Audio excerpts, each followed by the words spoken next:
కార్యక్రమానికి స్వాగతం. చాలా కాలంగా దేశవ్యాప్తంగా చర్చ జరుగుతున్నటువంటి జమిలి ఎన్నికలకు సంబంధించినటువంటి బిల్లుని పార్లమెంట్లో రేపు ప్రవేశపెట్టబోతున్నట్టుగా అధికారిక వర్గాల నుంచి ఒక ప్రకటన అయితే అందింది. ఏదైతే రామ్నాథ్ కోవింద్ గారి నివేదిక అందిన తర్వాత దీని మీద లోతైన చర్చ జరగాలి, ప్రజాభిప్రాయ సేకరణ జరగాలి, అలాగే అఖిలపక్షంతో చర్చించాలి అన్నటువంటి అంశాలను పక్కన పెట్టి ప్రభుత్వం వాయిదా వేస్తుందేమో అనుకున్నప్పటికీ ఎలాంటి వాయిదా వేసే ప్రసక్తి లేదు. జమిలి ఎన్నికలు జరిపి తీరుతామని రేపు పార్లమెంట్లో బిల్లు పెట్టబోతున్నట్టు తెలుస్తుంది. అయితే ఈ బిల్లులో కీలకమైనటువంటి స్థానిక సంస్థల ఎన్నికలకు సంబంధించినటువంటి ప్రస్తావన లేదంటున్నారు. అలాగే కేవలం 2 రాజ్యాంగ సవరణలకు సంబంధించినటువంటి బిల్లుని మాత్రమే ప్రతిపాదిస్తారంటున్నారు. నిజంగా జమిలి ఎన్నికలు అమల్లోకి రాబోతున్నాయా, ఏ కారణంగా ప్రభుత్వం జమిలి ఎన్నికలు జరపాలన్న ఆలోచనతో ఉంది, దానివల్ల ఉన్నట్టు లాభ నష్టాలు ఏంటంటే దాని మీద ఇవాళ బిగ్ డిబేట్లో చర్చను చేపట్టాం. చర్చలో మనతో పాటు వెంటపాటి పుల్లారావు గారు ప్రముఖ రాజకీయ సామాజిక విశ్లేషకులు మనతో ఉన్నారు. అలాగే ప్రొఫెసర్ జ్యోత్స్న గారు తెలుగుదేశం పార్టీ జాతీయ అధికార ప్రతినిధి ఉన్నారు. మరి కాసేపట్లో కిషోర్ పోరెడ్డి గారు భారతీయ జనతా పార్టీ నాయకులు, అలాగే డాక్టర్ రాకేష్ చిరుమిళ్ళ బీఆర్ఎస్ పార్టీ నాయకులు, డాక్టర్ అద్దంకి దయాకర్ కాంగ్రెస్ పార్టీ నాయకులు కూడా మనతో జాయిన్ అవుతారు. ముందుగా పుల్లారావు గారు నమస్కారం. పుల్లారావు గారు మీ మ్యూట్లోకి వెళ్ళిన వాయిస్ ఒకసారి మాట్లాడండి. హలో పుల్లారావు గారు, ఇప్పుడు వినపడుతుంది సార్. వాయిదా వేస్తారేమో అన్న చర్చ జరిగింది. దీని మీద ఇంకా లోతైన కసరత్తు జరగలేదు. చాలామంది మేధావుల వ్యతిరేకత వస్తుంది. ముఖ్యంగా భారత రాజ్యాంగం మౌలిక స్వరూపమైనటువంటి ఫెడరల్ స్ఫూర్తికి విరుద్ధంగా, ఫెడరలిజానికి విరుద్ధంగా రాష్ట్రాల శాసనసభలకు సంబంధించినటువంటి కాలపరిమితిని కుదించేది న్యాయ సమీక్ష కూడా నిలబడదు అని అంటున్నారు. అయినప్పటికీ ప్రభుత్వం ముందుకెళ్ళబోతా ఉంది. 2 కీలకమైనటువంటి బిల్లుల్ని రేపు ప్రవేశపెడతారంటున్నారు. ఒకటి పార్లమెంట్ కాలపరిమితికి సంబంధించి, అలాగే రాష్ట్రాల శాసనసభలకు సంబంధించి. ఏంటి అసలు నిజంగా ప్రభుత్వం దీని మీద ఎందుకు చాలా కాలం నుంచి వన్ నేషన్ అని మాట్లాడుతున్నారు, కానీ అది ఆచరణ సాధ్యమా, దానివల్ల లాభాలేంటి, అవినీతి తగ్గుతుందా, లేకపోతే ఇతరత్ర పెద్దగా సమాచారం ఏమి లేదు. ఏంటి మీ దృష్టిలో ఇది చర్చకి పెడతారా రేపు, దీని మీద ఇది సాధ్యమా, దీంతో సమస్యలు పరిష్కారం అవుతాయంటే ఏం చెప్తారు? ఒకటి మనకి ఎంతో దూరం వెళ్ళక్కర్లేదు. ఆంధ్రప్రదేశ్ లో జామిలి ఎలక్షన్స్ జరిగినాయి కదా. అవును. అంత ఎవరైనా జబ్బు పడిపోయారా, లేకపోతే అసైలమ్స్ పారిపోయారా, బాగా హ్యాపీగానే ఉన్నారు కదా. గెలిచిన వాళ్ళు బాగా హ్యాపీగా ఉన్నారు, ఓడిపోయిన వాళ్ళు కూడా మెల్లిగా సర్దుకుంటారు, అంతే కదా. మళ్ళీ ఇప్పుడు తెలంగాణలో ఏమైంది, ఆయనకి మళ్ళీ ఇమీడియట్ గా పార్లమెంట్ ఎలక్షన్స్, అసెంబ్లీ ఎలక్షన్స్ తేడా కాబట్టి అది పెద్ద టెన్షన్. ఇది గెలవాలి, దాని మీద ఎలక్షన్ తర్వాత ఎలక్షన్, ఇవన్నీ మనకి ఎంతో దూరం వెళ్ళక్కర్లేదు. ఇది ఎగ్జాంపుల్, గుడ్ ఎగ్జాంపుల్ ఆంధ్రప్రదేశ్. లక్కీగా 14లో, 19లో, 24లో అండ్ ఈవెన్ 2009లో, 2004లో ఆంధ్రప్రదేశ్ కి జామిలి ఎలక్షన్ జరుగుతా వచ్చినాయి. 99. సో మనం మంచి ఎగ్జాంపుల్ ఆంధ్రప్రదేశ్. అంటే ప్రశ్న అదే సార్, జమిలి ఎన్నికలు జరిగినంత మాత్రాన, అంటే ఇక్కడ ఒక కీలకమైన పాయింట్, ఫస్ట్ దాంతో వద్దాం. రాష్ట్రాలకి ఫెడరలిజంలో రాష్ట్రాలకి ఇప్పుడు పార్లమెంట్కి ఏ రకంగా అయితే మన 3 టైర్ గవర్నమెంట్ అనుకుంటాం, జాతీయ ప్రభుత్వం, రాష్ట్ర ప్రభుత్వం, స్థానిక ప్రభుత్వం, దేని విధులు నిధులు దానికి ఉన్నాయి, దేని ఫంక్షనింగ్ దానికి ఉండాలి, దేని బాధ్యతలు దానికి ఉన్నాయని. రాష్ట్రాలకి ప్రజలు 5 ఏళ్లకి ఓటేసి ప్రభుత్వాలను ఎన్నుకుంటే, ఇప్పుడు ఉదాహరణకి ఆంధ్రప్రదేశ్లో కూటమి ప్రభుత్వం ఉంది, వేరే ఏదో ఎగ్జాంపుల్ అక్కర్లా, చంద్రబాబు గారి మీద అపారమైన నమ్మకంతో 5 ఏళ్లకి ప్రజలు ఓటేశారు. రేపు ఈ జమిలి ఎన్నికలు వస్తే 27లో రావచ్చని ఒక చర్చ, లేటెస్ట్ బై 27. సరే, ఇవాళ వాళ్ళు కూటమిలో ఉన్నారు కాబట్టి మీకు మాటకి ఇప్పుడే ఇంటరప్ట్ చేస్తున్నా, క్షమించండి. చెప్పండి. 34 ఆల్రెడీ అది అండర్స్టూడ్ ప్రకారంగా 34లో వస్తుంది. ఇప్పుడు ఎవరు పట్టించుకోరు. ఇప్పుడు ఇంకా బిల్లు నేను మొన్నటి వరకు ఎలా వస్తుంది, మెజారిటీ ఎవరిని పట్టుకున్నారు అన్ని చూస్తా వస్తే, వినయ్ అక్కడక్కడ చదివి వాళ్ళు చెప్పింది లీక్ అవన్నీ చూస్తే 34 మీకున్నది సరే, మీకు 29 వరకు ఏమీ మార్పు లేదు, హ్యాపీగా జరిగిపోతుంది. 29 తర్వాత ఆ సింక్రనైజేషన్ ప్రాసెస్, అంటే 2 ఒకసారి అవటానికి, అసెంబ్లీస్ ని ఎప్పుడు రద్దు చేయడానికి ఎలక్షన్ కమిషనర్ కి పవర్ ఇచ్చారు, అదో కాన్స్టిట్యూషన్ అమెండ్మెంట్. ఎప్పుడైతే 10 సంవత్సరాలు మీకు టైం ఇచ్చారో అడ్జస్ట్ అయిపోతారు. ఇప్పుడు ఉమెన్స్ బిల్ 2023 ఎప్పుడో పాస్ అయింది, ఇప్పుడే పెట్టేస్తారు అనుకుంటే 29 అన్నారు. ఎవ్రీబడి ఇంక అయిపోయింది కదా, టెన్షన్ లేదు కదా.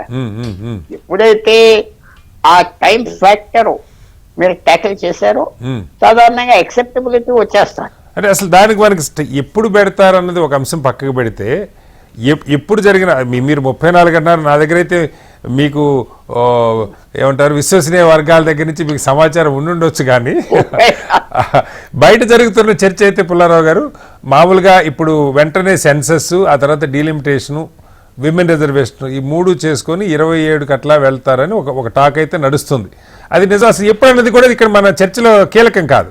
మన చర్చలో కీలకం ఏంటంటే ఫెడరలిజంకి సంబంధించి, ఫెడరల్ స్ఫూర్తికి సంబంధించి, రాష్ట్రాల హక్కులకు సంబంధించి ప్రజలు రాష్ట్రాల్లో ఒక నాయకుడిని చూసో ఒక పార్టీని చూసో 5 ఏళ్ళకి ఓటేస్తారు.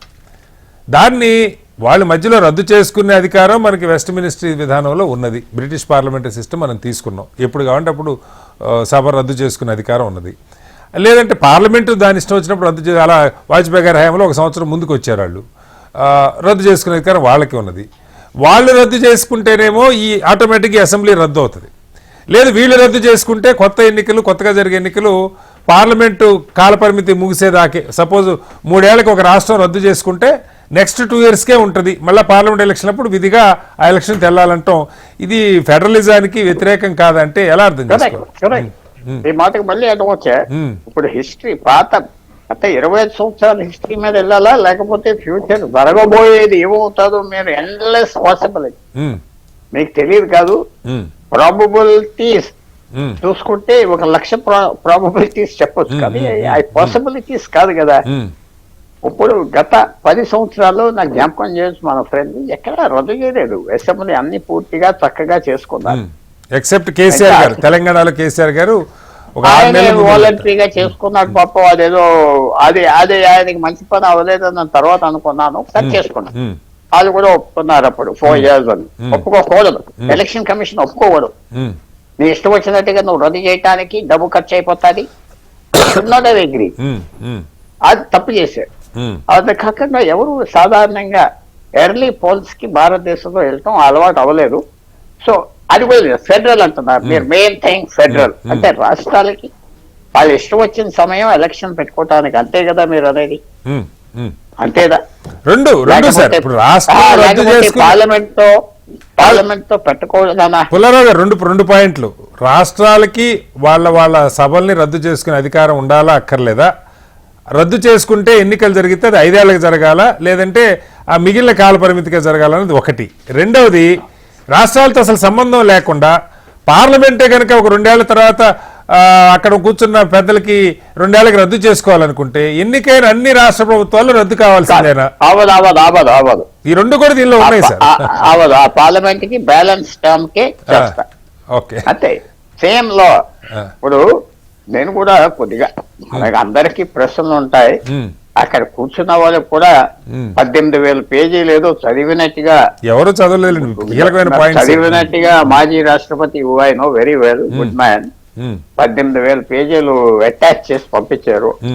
అది మెయిన్ థింగ్ ఏమిటంటే మనం అడిగే ప్రశ్నలు అందరూ ఉన్నాయి, కానీ వాళ్ళ solutions I don't like. Solutions అన్నట్టుగా సొల్యూషన్ దీనికి అన్నింటికంటే సొల్యూషన్ అని చెప్పేస్తే అసలు అసెంబ్లీ రద్దు అవ్వదు.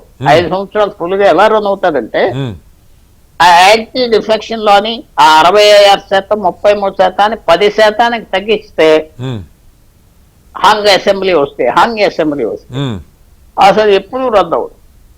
ఎమ్మెల్యేస్ కి ఫ్రీడమ్ వస్తుంది, పార్టీలు డిఫెక్షన్ లో ఎమ్మెల్యేస్ ఫ్రీడమ్ 10% అన్నాను. ఎందుకంటే ఇప్పుడు 33, 66 ఏదో శాతం ఉండి కోర్టులకు వెళ్తున్నారు, ఆర్గ్యూ చేస్తున్నారు, కోట్లు డబ్బు ఖర్చు పెడుతున్నారు. ఇదంతా జరిగేదానికి కూడా అదొక విధానం. ఎందుకంటే మనం మెచ్యూర్ డెమోక్రసీ అయిపోయామని నేను భావిస్తున్నాను.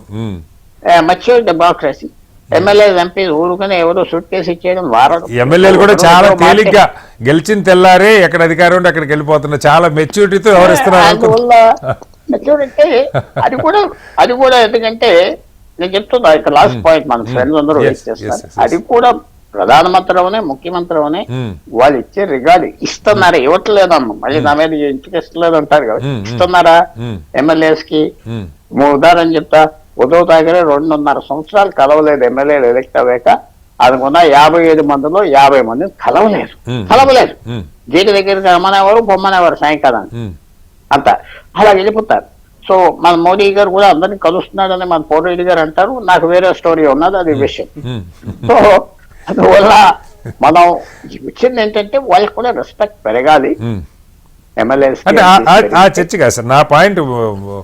గారు చాలా కంప్లీట్ గా దీనికి ఫెడరలిజం కి ఏం సంబంధం లేదు. మీరు అడిగిన ప్రశ్న పార్లమెంట్ డిసాల్వ్ అయిపోతే ఏంటంటే దానికి బ్యాలెన్స్ టర్మ్ ఇస్తారు 2 సంవత్సరాలు 3 సంవత్సరాలు డిబేట్ కంటిన్యూ మళ్ళీ వస్తాను.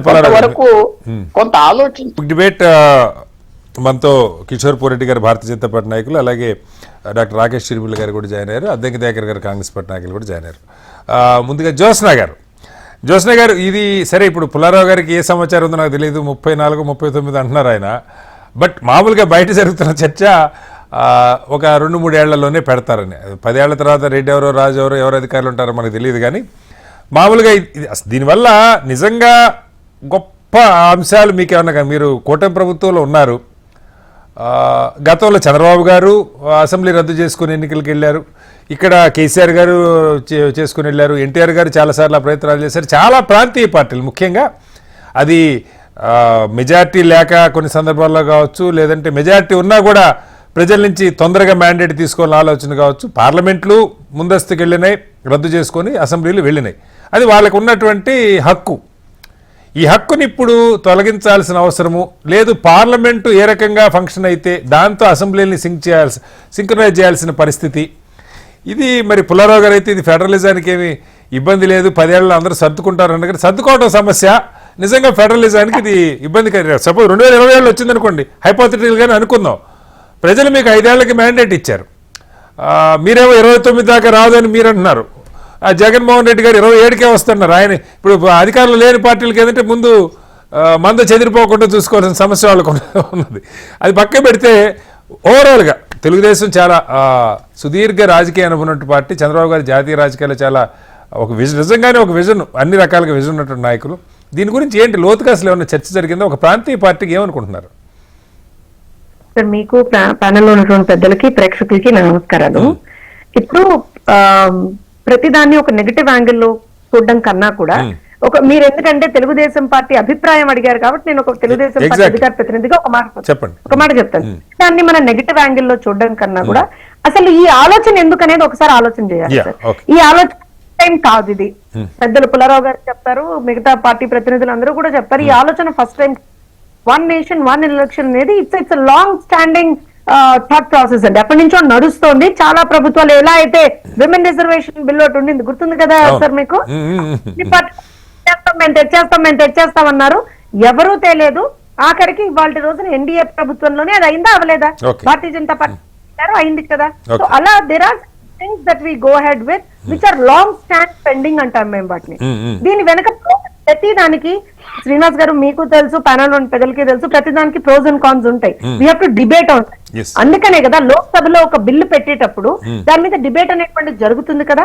అలానే ఒక కమిటీ, ఇప్పుడు కోవింద్ గారి కమిటీ ఒక రిపోర్ట్ సబ్మిట్ చేశారు. ఆ రిపోర్ట్ ఆధారంగా కేబినెట్ అప్రూవల్ అనేటువంటిది ఇచ్చారు. ఇచ్చిన తర్వాత బిల్లుని వాళ్ళు రేపటి రోజున సభలో ప్రవేశపెడతారు. ప్రవేశపెట్టినప్పుడు ఇప్పుడు గత I think if I'm not wrong almost 25 days sir ఈ పార్లమెంట్ నడవబెట్టి, నాకు తెలిసి ఏ ఒక్క రోజున కూడా ప్రాపర్ గా సభను నడవనిచ్చేట్టుగా చేసింది లేదు opposition parties. First thing that something that అంటే నేను మొన్న ఒక రోజున కూర్చుని చెక్ చేస్తే ఆల్మోస్ట్ ఒక 20 days అయ్యేటప్పటికి ఇఫెక్టివ్ గా లోక్సభలో ఒక 18 గంటలు మాత్రమే ఇఫెక్టివ్ గా, అండ్ రాజ్యసభలో ఒక 22 గంటలు మాత్రమే ఇఫెక్టివ్ గా రన్నింగ్, అంటే ది అవర్స్ ఆఫ్ రన్నింగ్ అనేటువంటి చూసాం మనం. సో నేను ఏమంటానంటే ఇప్పుడు ఒక బిల్ మన ముందరకు వచ్చినప్పుడు there should be discussion sir. Yes, definite గా there would be some pros and cons గురించి ఖచ్చితంగా ఆపోజిషన్ వాళ్ళు రేస్ చేయాలి. మీరు పాజిటివ్ గా ఆలోచిద్దాం అన్నారు జ్యోత్స్న గారు. ఇందులో మీకు పాజిటివ్ గా ఏం కనపడుతున్నాయి?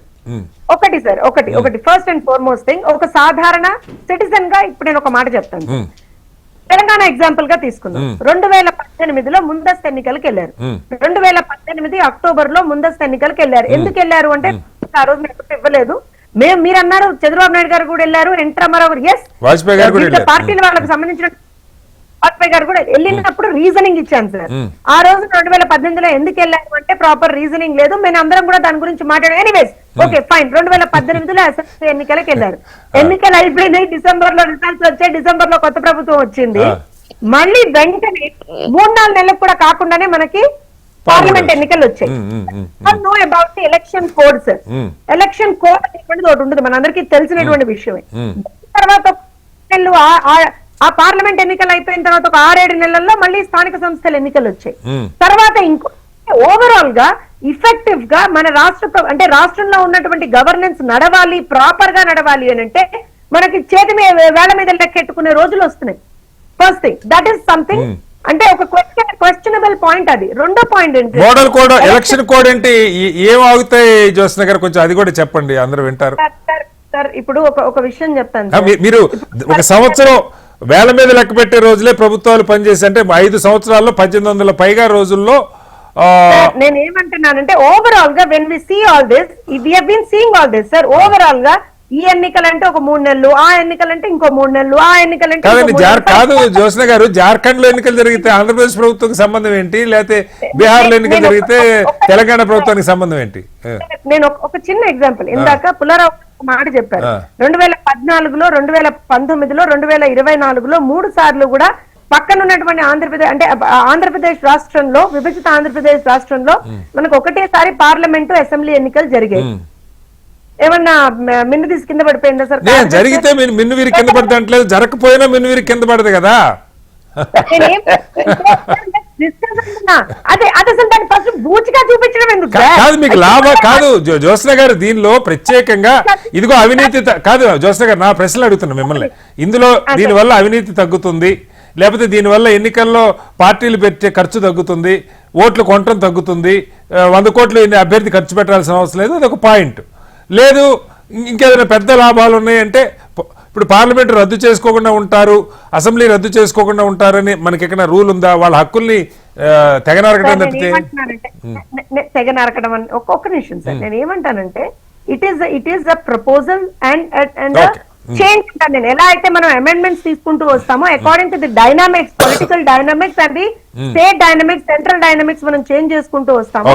అలా డైనామికల్ గా చేంజ్ అనేటువంటిది ఇంట్రడ్యూస్ చేసేటువంటి పరిస్థితి. పేపర్ బ్యాలెట్ నుంచి ఈవీఎం లోకి వచ్చాను సార్. ఆ రోజున చాలా మంది ఇవాళ ఈవీఎం లకు అభ్యంతరం పెట్టినటువంటి పార్టీలే ఆ రోజున ఈవీఎం లే కావాలన్నాయి. కాదని ఎవరు కావాలంటున్నారు. నేను చెప్తున్నాను, నేను ఐఎమ్ నాట్ గోయింగ్ బిహైండ్. మేము ఒకనొక రోజున తప్పులు జరిగాయేమో అనేటువంటి మాట మేము చెప్పాం, కాదని కూడా నేను అనట్లేదు దాని గురించి. కానీ we have to go with the adaptability of the system and technological advancements మనం తీసుకొని ముందరికి వెళ్లాల్సినటువంటి ఒక అవసరం ఉంది.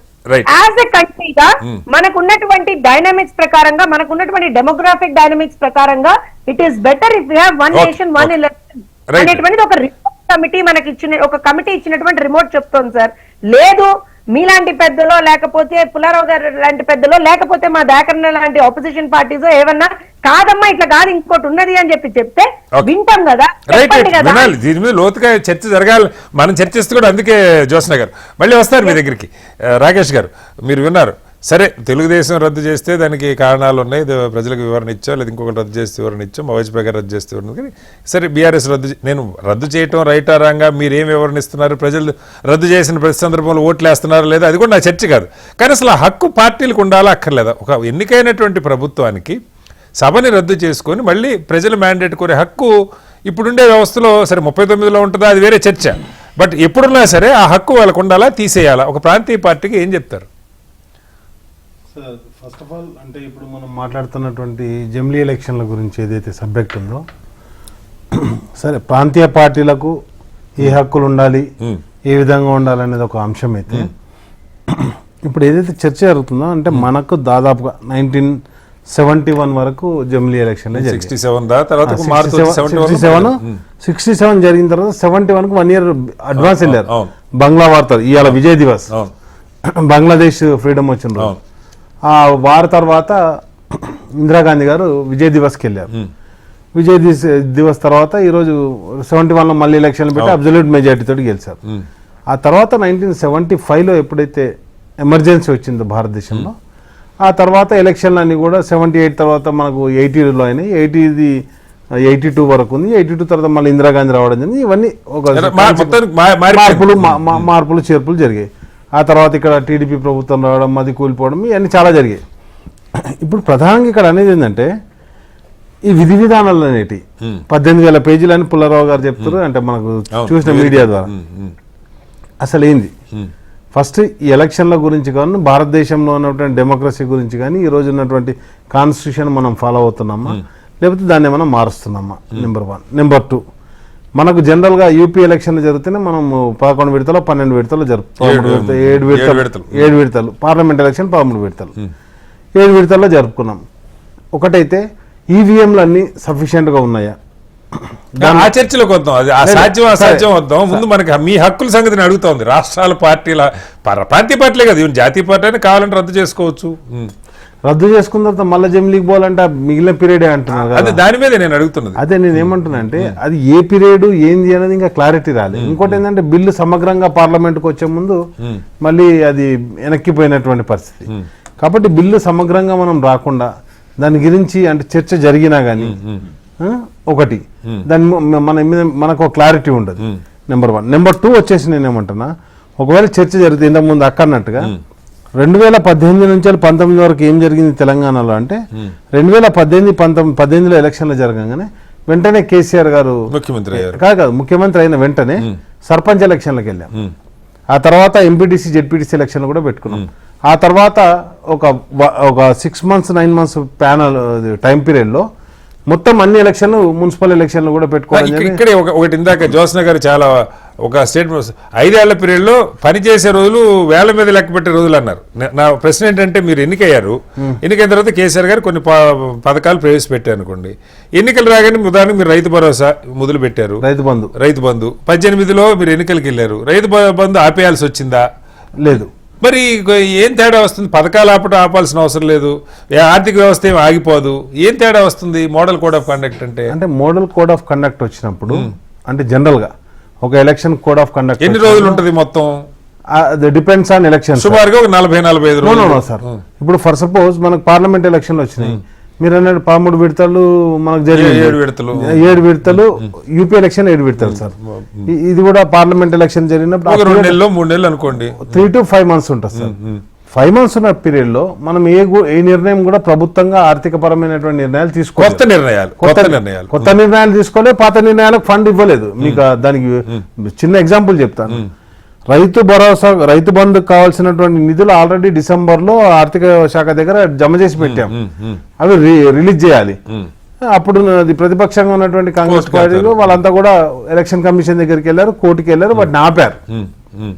సరే ఇంపాక్ట్ పడ్డదా పడలేదా అనేది తర్వాత ఇంకెప్పుడు పడలేదు. ఆ ఒక టర్మ్ లో పడ్డాయి. ఏవైతే మేము నిధులు జమ చేసి పెట్టామో ఆ నిధులు మాత్రమే రైతు బంధువు పడ్డాయి. తర్వాత మళ్ళీ ఇప్పటి వరకు పడలేదు. నెక్స్ట్ పడతాయి అంటున్నారు. వేరే డిఫరెంట్ ఇష్యూ సార్. నేను ఆ ఇష్యూలోకి పోను. నేను ఏమంటున్నా అంటే ఈరోజు జమిలీ ఎలక్షన్ జరుగుతాయని చెప్పేసి దేశం మొత్తంలో ఒక చర్చ జరుగుతుంది. ఆ జరిగే విధి విధానాలు తెలియకుండా అయినప్పుడు దాని పీరియడ్ ఎంత? ఇప్పుడు ఫర్ సపోజ్ మనకు దాదాపుగా ఒక 3-4 ఒక 5 షెడ్యూల్స్ ఉన్నాయి సార్ దేశంలో ఉన్నటువంటి అన్ని రాష్ట్రాలు. ఇప్పుడు యూపీ, వెస్ట్ బెంగాల్ కలిపి ఒకసారి, లేకపోతే తర్వాత మహారాష్ట్ర అయింది, తర్వాత కర్ణాటక ఒక విడత, కర్ణాటకతో కలిపి ఒక 3-4 రాష్ట్రాలు, ఆ తర్వాత తెలంగాణతో కలిసి ఒక 5 రాష్ట్రాలు, ఆ తర్వాత ఇప్పుడు జమిలీలతో అంటే పార్లమెంట్ 6-7 రాష్ట్రాలు. అంటే ఇట్లా జరుగుతున్నప్పుడు నేనేమంటున్నానంటే ఎలక్షన్ రిజల్ట్ ఎట్లుందని కాదు, అసలు ఈ విధంగా ఎందుకు జరుపుతున్నాం, ఈ జరిపి మార్పులు. ఇప్పుడు యూపీ ఎలక్షన్ ఉన్నాయి సార్, యూపీ వెస్ట్ బెంగాల్ ఉంది, 2 పెద్ద రాష్ట్రాలు, అదొక 80 అదొక 42, 2 కలిపితే 120 సార్. 120 మంది పార్లమెంటు సభ్యులు ఉన్నటువంటి ఆ 2 రాష్ట్రాల్లో ఏ నిర్ణయం తీసుకుంటారు? బీజేపీ పార్టీ కేంద్రంలో ఉంది కాబట్టి యూపీలో కంటిన్యూ చేస్తూ వెస్ట్ బెంగాల్లో రాష్ట్రపతి పాలన పెడతారా? ఇట్లాంటి క్లారిటీ కొన్ని ఉంటాయి. ఇవన్నీ అంశాలు పక్కన పెడితే అండ్ నెక్స్ట్ వచ్చేసి ఇంతకుముందు పుల్లారావు గారు ఒక పెద్ద మాట చెప్పారు. ఏమన్నారంటే 2/3 ఆఫ్ మెజార్టీ ఇవన్నీ రావాలి అది అని చెప్పేసి ఏదైతే ఉందో అవన్నీ మారుస్తారా, మార్పులు చేరుస్తారా? ఒక అభ్యర్థి వెంటనే పక్క పార్టీలోకి వెళ్తే ఆయన సభ్యత్వం క్యాన్సిల్ అయ్యేటువంటి ఒక ప్రొవిజన్ ఏదైనా తీసుకొస్తారా? అది ఏ పార్టీ అని కాదు. నేనేమంటానంటే డెమోక్రసీని కాపాడాలి. అండ్ నెక్స్ట్ వచ్చేసి ఇన్ని వీలు కావు కాబట్టి 2/3 ఆఫ్ మెజార్టీ ఇవన్నీ రావాలి అది అని చెప్పేసి ఏదైతే ఉందో అవన్నీ మారుస్తారా, మార్పులు చేరుస్తారా? ఒక అభ్యర్థి వెంటనే పక్క పార్టీలోకి వెళ్తే ఆయన సభ్యత్వం క్యాన్సిల్ అయ్యేటువంటి ఒక ప్రొవిజన్ ఏదైనా తీసుకొస్తారా? అది ఏ పార్టీ అని కాదు. నేనేమంటానంటే డెమోక్రసీని కాపాడాలి. అండ్ నెక్స్ట్ వచ్చేసి ఇన్ని వీలు కావు కాబట్టి మనం చాలా సంవత్సరాలుగా ప్రతి ఒక్కరిని ప్రజాస్వామ్యవాదులను డిమాండ్ చేస్తున్నాం. అంటే ఈ రోజు నేను ఒక పార్టీకి కావచ్చు, కానీ అంతకుముందు విద్యార్థి నాయకులుగా ఉన్నప్పుడు మనం ఏం డిమాండ్ చేసాం, ప్రిఫరెన్షియల్ ఆర్డర్ సిస్టమ్ రావాలి ఓటింగ్, ప్రపోర్షనల్ సిస్టమ్, కంప్లీట్ గా. ఇప్పుడు ఎమ్మెల్సీ ఎలక్షన్ ఉంటాయి కదా సార్, ప్రిఫరెన్షియల్ ఓటింగ్ అనేది పెట్టినాం అనుకోండి. ప్రిఫరెన్షియల్ ఓటింగ్ అయితే మీరు 1 వీక్ పెట్టుకోండి, 10 days పెట్టుకోండి. బూత్ లో ఒక 1 వీక్ పెట్టుకుందాం సార్ ఎలక్షన్ దేశం మొత్తంలో. బూత్ లో పోతాడు, ఒక ప్యాలెట్ తీసుకుంటాడు, ప్రిఫరెన్షియల్ ఆర్డర్ లో ఓటేసుకొని వస్తాడు, లోపల వేసుకొని రావాలి. అట్లా మనం కంటిన్యూ రన్ చేయొచ్చా?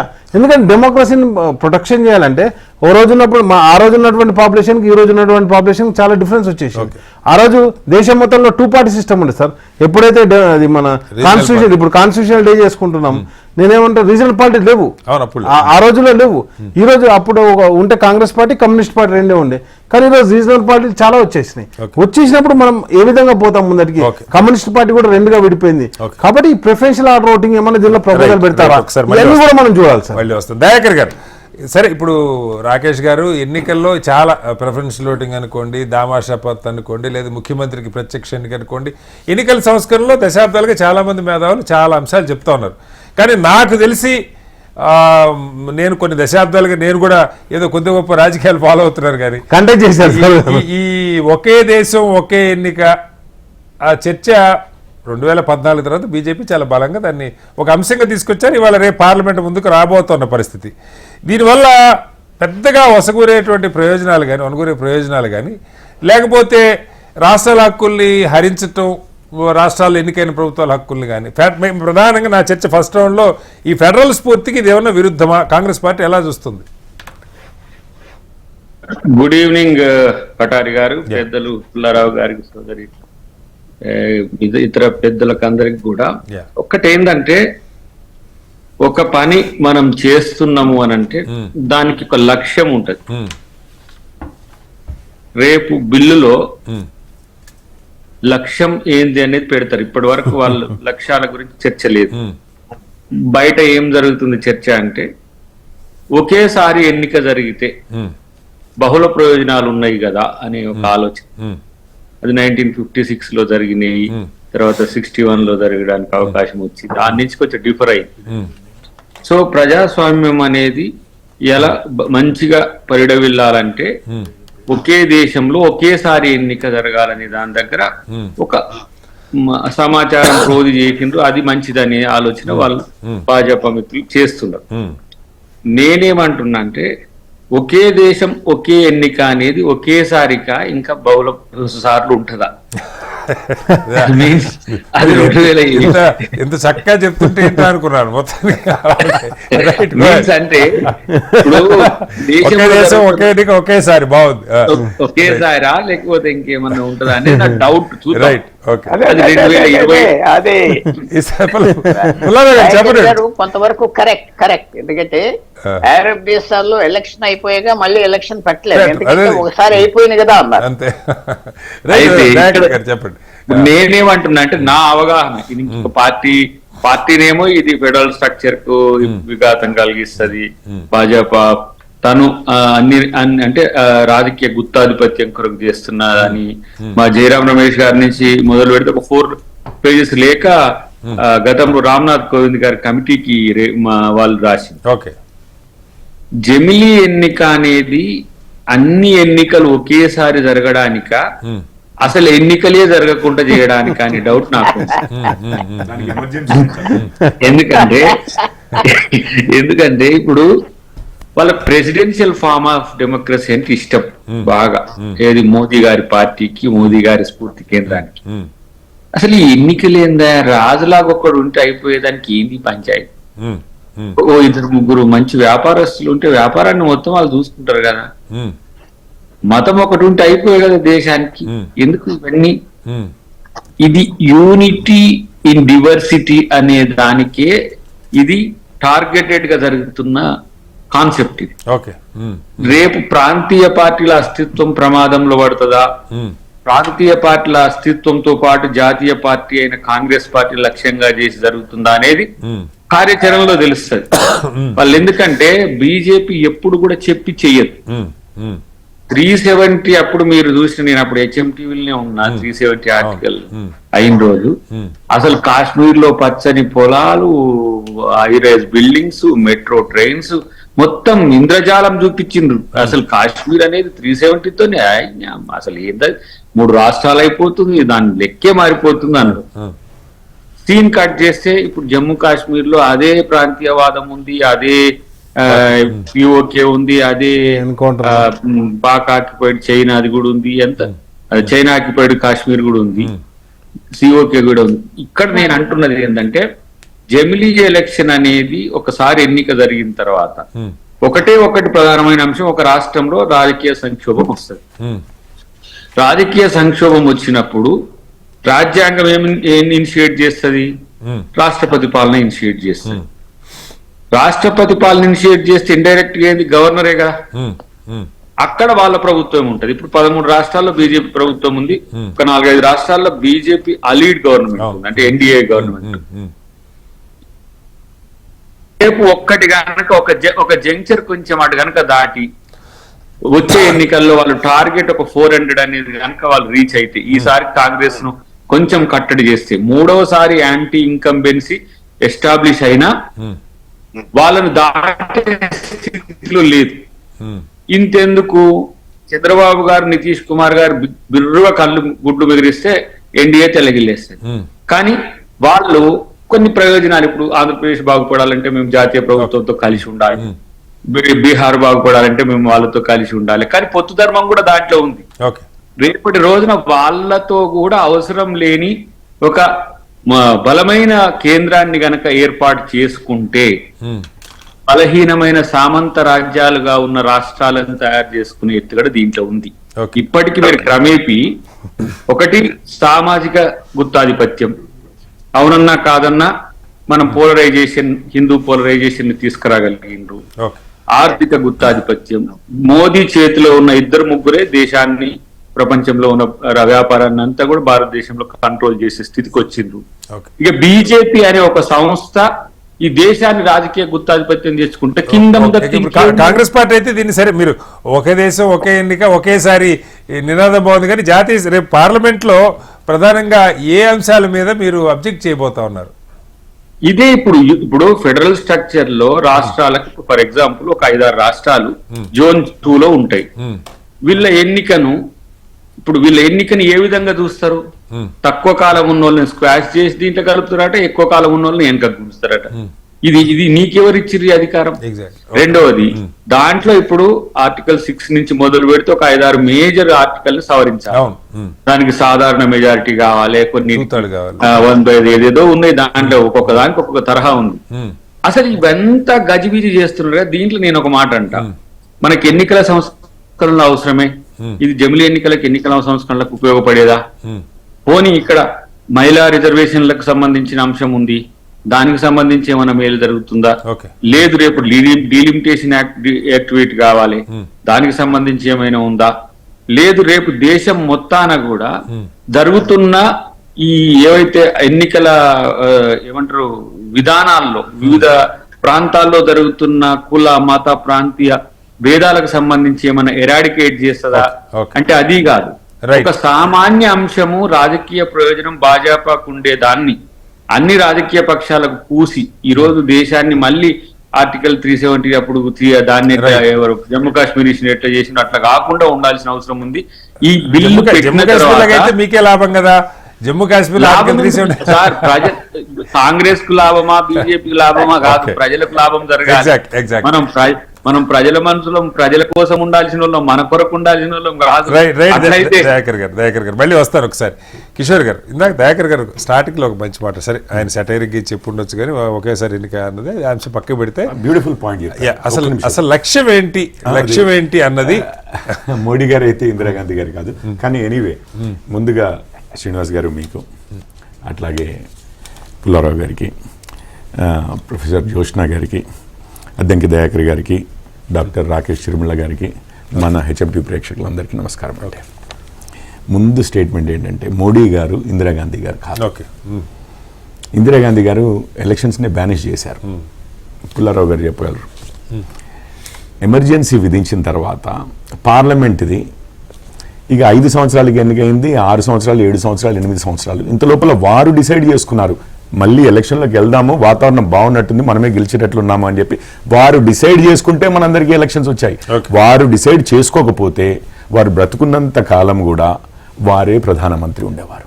ఇంకా మరి రాజ్యాంగంలో 42 అధికారం అంటే అమెండ్మెంట్ సవరణ బిల్లు, రాజ్యాంగ సవరణ బిల్లు ఏం తీసుకొచ్చారో మీకు తెలుసు. అసలు కోర్టులవి అంతకుముందు కూడా కోర్టులు నిర్ణయించే అధికారమే లేదు ఈ పిటిషన్ మీద అని చెప్పి పార్లమెంటే నిర్ణయిస్తుంది ఇందిరాగాంధీ గారిది. మరి పార్లమెంట్ ఎట్లాంటి పార్లమెంట్ నిర్ణయిస్తుంది అంటే ఆపోజిషన్ పార్టీ వాళ్ళందరినీ జైల్లో పెట్టి ఉన్న కోరం కూడా అవసరం లేదు, కోరం కూడా పార్లమెంట్ లో అవసరం లేదు అని చట్టాలు తీసుకొచ్చి నిర్ణయించారు. పుల్లారావు గారు నేను చెప్పిన ఎందుకంటే నేను ఒక 10-12 పాయింట్స్ ఉన్నాయి మీరు అందరూ మాట్లాడింది. పుల్లారావు గారు నేను చెప్పిన దాంట్లో ఏమైనా తప్పుందా? దేశంలో ఒకే ఒక్కసారి అసలు ఎలక్షన్లే అవసరం లేదు పార్లమెంట్కి అని చెప్పింది ఇందిరాగాంధీ గారు ఎమర్జెన్సీ పీరియడ్ లో. ఒకటి. రెండోది, వారే ఎలక్షన్లు ప్రీపోన్ అంటే వారు డిసైడ్ చేయకపోయి ఉంటే 1 సంవత్సరమే కాదు 6 సంవత్సరాల తర్వాత ఎలక్షన్ అవ్వడమే కాదు 7-8 సంవత్సరాల వరకు వెయిట్ చేయాల్సి వచ్చేది. అవునా కాదా? రెండవది. మూడవది, అసలు ప్రధానమంత్రి మీద కేసులు సుప్రీంకోర్టుకి నిర్ణయించే అధికారం లేదు, ఎలక్షన్ పిటిషన్ పార్లమెంటే డిసైడ్ చేస్తుంది అని చెప్పడము అని చెప్పి నిర్ణయించింది తప్ప. ఆయన ఎటువంటి పార్లమెంట్ అంటే ఆపోజిషన్ వాళ్ళందరినీ జైల్లో పెట్టి ప్రెస్ మొత్తము సెన్సార్ చేసి కోరం కూడా అవసరం లేదని చట్టాలు తీసుకొచ్చి మార్పులు చేసింది తప్ప. అసలు ఒకే దేశంలో ఆ ఒక్క ఎలక్షన్ తోటే చాలు, రైట్ సార్ అన్న టైప్ లో చేసి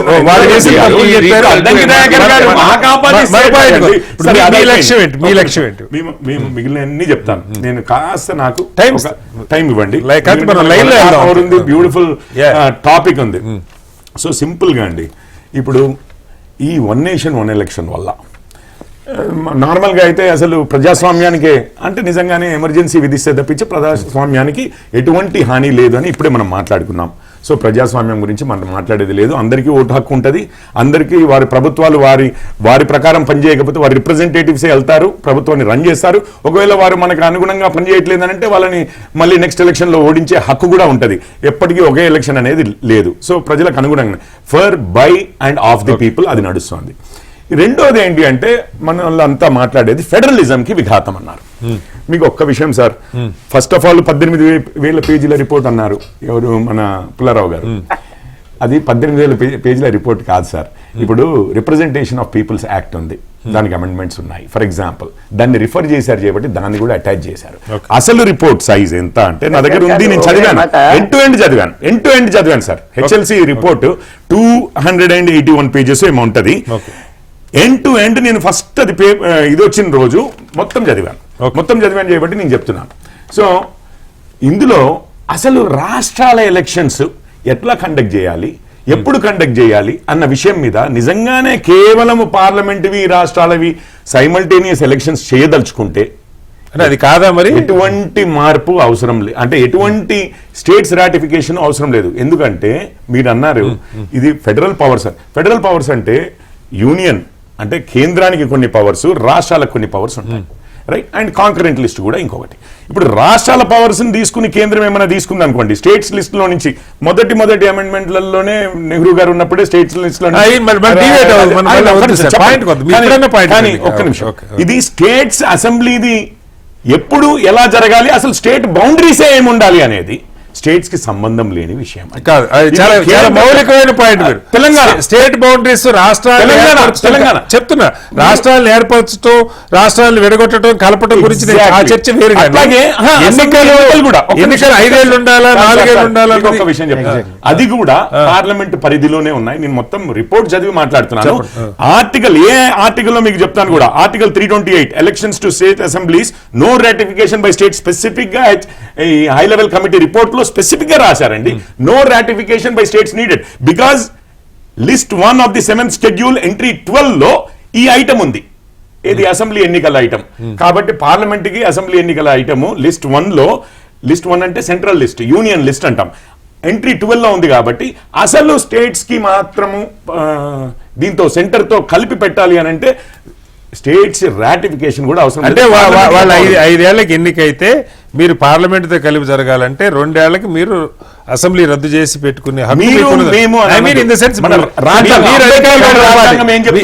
మీరు అధికారులు ఉన్నారు కానీ అంబేద్కర్ గారి రాజ్యాంగంలో ఎమర్జెన్సీ కూడా ఉంది సార్ ఫర్ యువర్ ఇన్ఫర్మేషన్. మరి చర్చ అదే ఎమర్జెన్సీ ఉంది, వాడారు అని చెప్పారు కానీ మీరు కూడా వాడుతున్నారా అంటున్నారు. కాదు, దీన్ని వాడబోతున్నారా ఎమర్జెన్సీకి దీనికి సంబంధం కాదు. మీరు అక్కడ ఒక ప్రొవిజన్ ఉందో లేదో నాకు తెలియదు వాస్తవంగా, కానీ నా చర్చ ఏంటంటే రామ్నాథ్ కోవింద్ గారి నివేదిక కాదు, రాజ్యాంగందే రాష్ట్రాల హక్కుని యాజ్ ఆఫ్ నౌ ఈ రోజుకి రాష్ట్రాల హక్కుని కుదించే అవకాశం గవర్నమెంట్ రిపోర్ట్ సార్.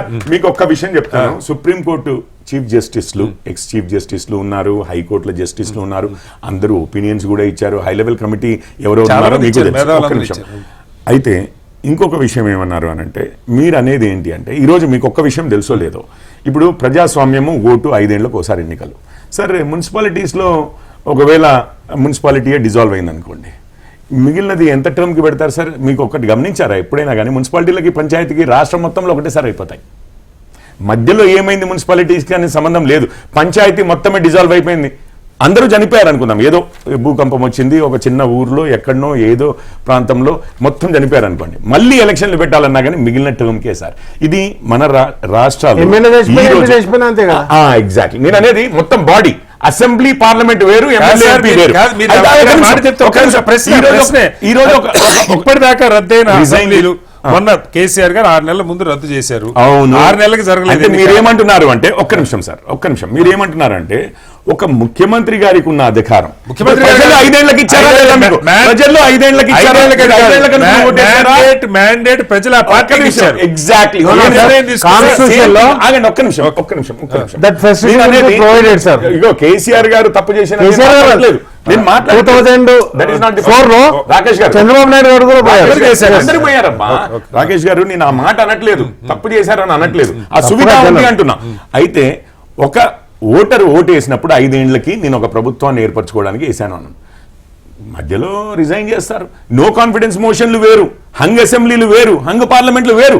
కానీ ముఖ్యమంత్రి గారు డిసైడ్ చేసుకున్నా గానీ, ప్రజలు 5 ఏళ్లకి వేసినా గానీ, మీరు 4 ఏళ్లకి 3 ఏళ్లకి సంవత్సరానికే మీరు డిజాల్వ్ చేసుకోవచ్చు. అదే అధికారము పార్లమెంట్ కి లేదు అని మీరు అంటున్నారు. పార్లమెంట్ కి లేదంటే వీటిని రద్దు చేసి ఫెడరలిజం కి లేకపోతే డెమోక్రసీకి కలగపురం చేస్తున్నాను. ఇప్పుడు నేను పార్లమెంట్ ని రద్దు చేసుకునే అధికారం పార్లమెంట్ కు ఉన్నది, ఆ రకంగా వాజ్పేయి గారు చేస్తున్నారు. అసెంబ్లీలను రద్దు చేసే అధికారమే కదా సార్, కాంగ్రెస్ వాళ్ళు 100 సార్లు ఉపయోగించారు.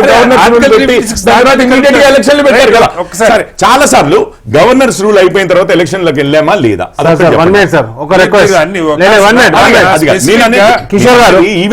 తీర్పు తర్వాత ఒక్క నిమిషం, బొమ్మాయి తీర్పు తర్వాత కూడా నాకు కొంచెం ఛాన్స్ ఇవ్వండి.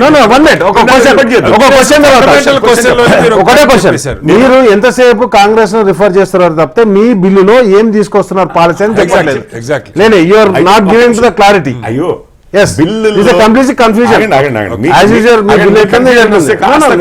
ప్రేక్షకులకు పోవాలా? ఇప్పుడు ఎక్కువ మన ఇద్దరం డిబేట్ చేయడం కన్నా let me explain to the ప్రేక్షకులు. ఓకే సార్, ఫెడరలిజం గురించి మాట్లాడాం. స్టేట్స్ యొక్క అధికారాలు ఇక్కడ ఎక్కడా కూడా పార్లమెంట్కి అంతకుముందు యూనియన్ లిస్ట్లోనే ఉన్న అధికారాలే అని చెప్పాను. ఎక్కడ మీకు స్టేట్స్ రాటిఫికేషన్ ఇష్యూ వస్తుంది అని అంటే, స్టేట్స్ యొక్క అధికారాలు అది కూడా దానికి కూడా 50% స్టేట్స్ రాటిఫై చేయాల్సి వస్తుంది. ఎక్కడ వస్తుందంటే మున్సిపాలిటీలు పంచాయతీల ఎన్నికలని కూడా ఈ 2 వాటితో కలిపినప్పుడు ఆ జమిలీకే రాష్ట్రాల 50% రాష్ట్రాలు ఆ ఎన్నికలు కండక్ట్ చేసేది ఎవరు సార్? ఎప్పుడు అనౌన్స్ చేస్తారు? ముఖ్యమంత్రి రేవంత్ రెడ్డి గారు అనౌన్స్ చేస్తారు అని చెప్తుంటారు. ఎప్పుడు డేట్ అనౌన్స్ చేస్తున్నారు అని చెప్పి మనం అంటాం. అది కదా స్టేట్ అధికారాలు చేయబట్టి అదొక్క విషయంలోనే ఫెడరల్ పవర్స్ విషయం వస్తుంది. ఒక్క నిమిషం సార్. ఇంకొకటి, పంచాయతీలకి 5 సంవత్సరాలు కాదు సార్, కొన్ని రాష్ట్రాలు అయితే ఎన్నో సంవత్సరాలు. ఒక్క నిమిషం సార్. దాని తర్వాత ఇప్పుడు పంచాయతీలు ఉన్నాయా సార్? రకరకాల పంచాయతీలు ఉన్నాయా ఇప్పుడు ఎఫెక్టివ్ గా ఉన్నాయా? దయాకర్ గారిని అడిగారు, ఈ రోజు ఎలైవ్ ఉన్నాయా అని అడుగుతున్నారు. పంచాయతీ ఆఫీసర్లు నడిపిస్తున్నారా? టర్మ్ ఉంది, ఆఫీసర్లు నడుపుతుండొచ్చు, వేరే చర్చ. సో నేను అనేది ఏంటి అని అంటే, ఒక టర్మ్ అయిపోగానే కూడా కండక్ట్ చేయనివి మున్సిపల్ అండ్ ఇవి. కానీ సైమల్టేనియస్ ఎలక్షన్స్ ఏమవుతుందంటే తెలుసా సార్ మీకు, పార్లమెంట్ ఎంపీ ఎలక్షన్స్ లోక్సభకి ఎట్లా అయితే అవుతున్నాయో పంక్చువల్గా స్టేట్ అసెంబ్లీస్కి ఎట్లాగైతే అవుతున్నాయో మున్సిపాలిటీస్ అండ్ పంచాయతీలు ఇప్పుడు కూడా అలా జరగాలి. జరగకపోవడానికి 100 కారణాలు ఉన్నాయి సార్. కేసులు వేస్తారు, రిజర్వేషన్ అంటారు. మీరు ఏమన్నా చెప్పండి, 100 కారణాలు ఉండొచ్చు కాక, కానీ అదే రిజర్వేషన్లు అవే కోర్టులు ఈ ఎలక్షన్లకు కూడా ఉంటాయి సార్. కానీ ఇవి జరిగినట్లుగా ఒక్క నిమిషం మీరు ఆపిన సందర్భాలు కూడా చెప్తున్నాను.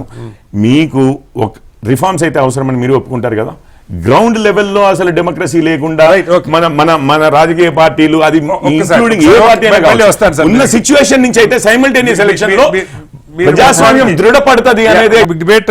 పుల్లారావు గారు, ఇక్కడ కిషోర్ గారు చాలా మౌలికమైన అసలు రాష్ట్రాల శాసనసభల కాల పరిమితిని తగ్గించే దాని విషయంలో, లేదంటే పార్లమెంట్తో సింక్రనైజ్ చేసే దాని విషయంలో అసలు రాష్ట్రాల అనుమతితోటే పని లేదు, కనీసం 50% రాష్ట్రాల మద్దతు కూడా అవసరం లేదు అన్న పాయింట్ రైజ్ చేశారు.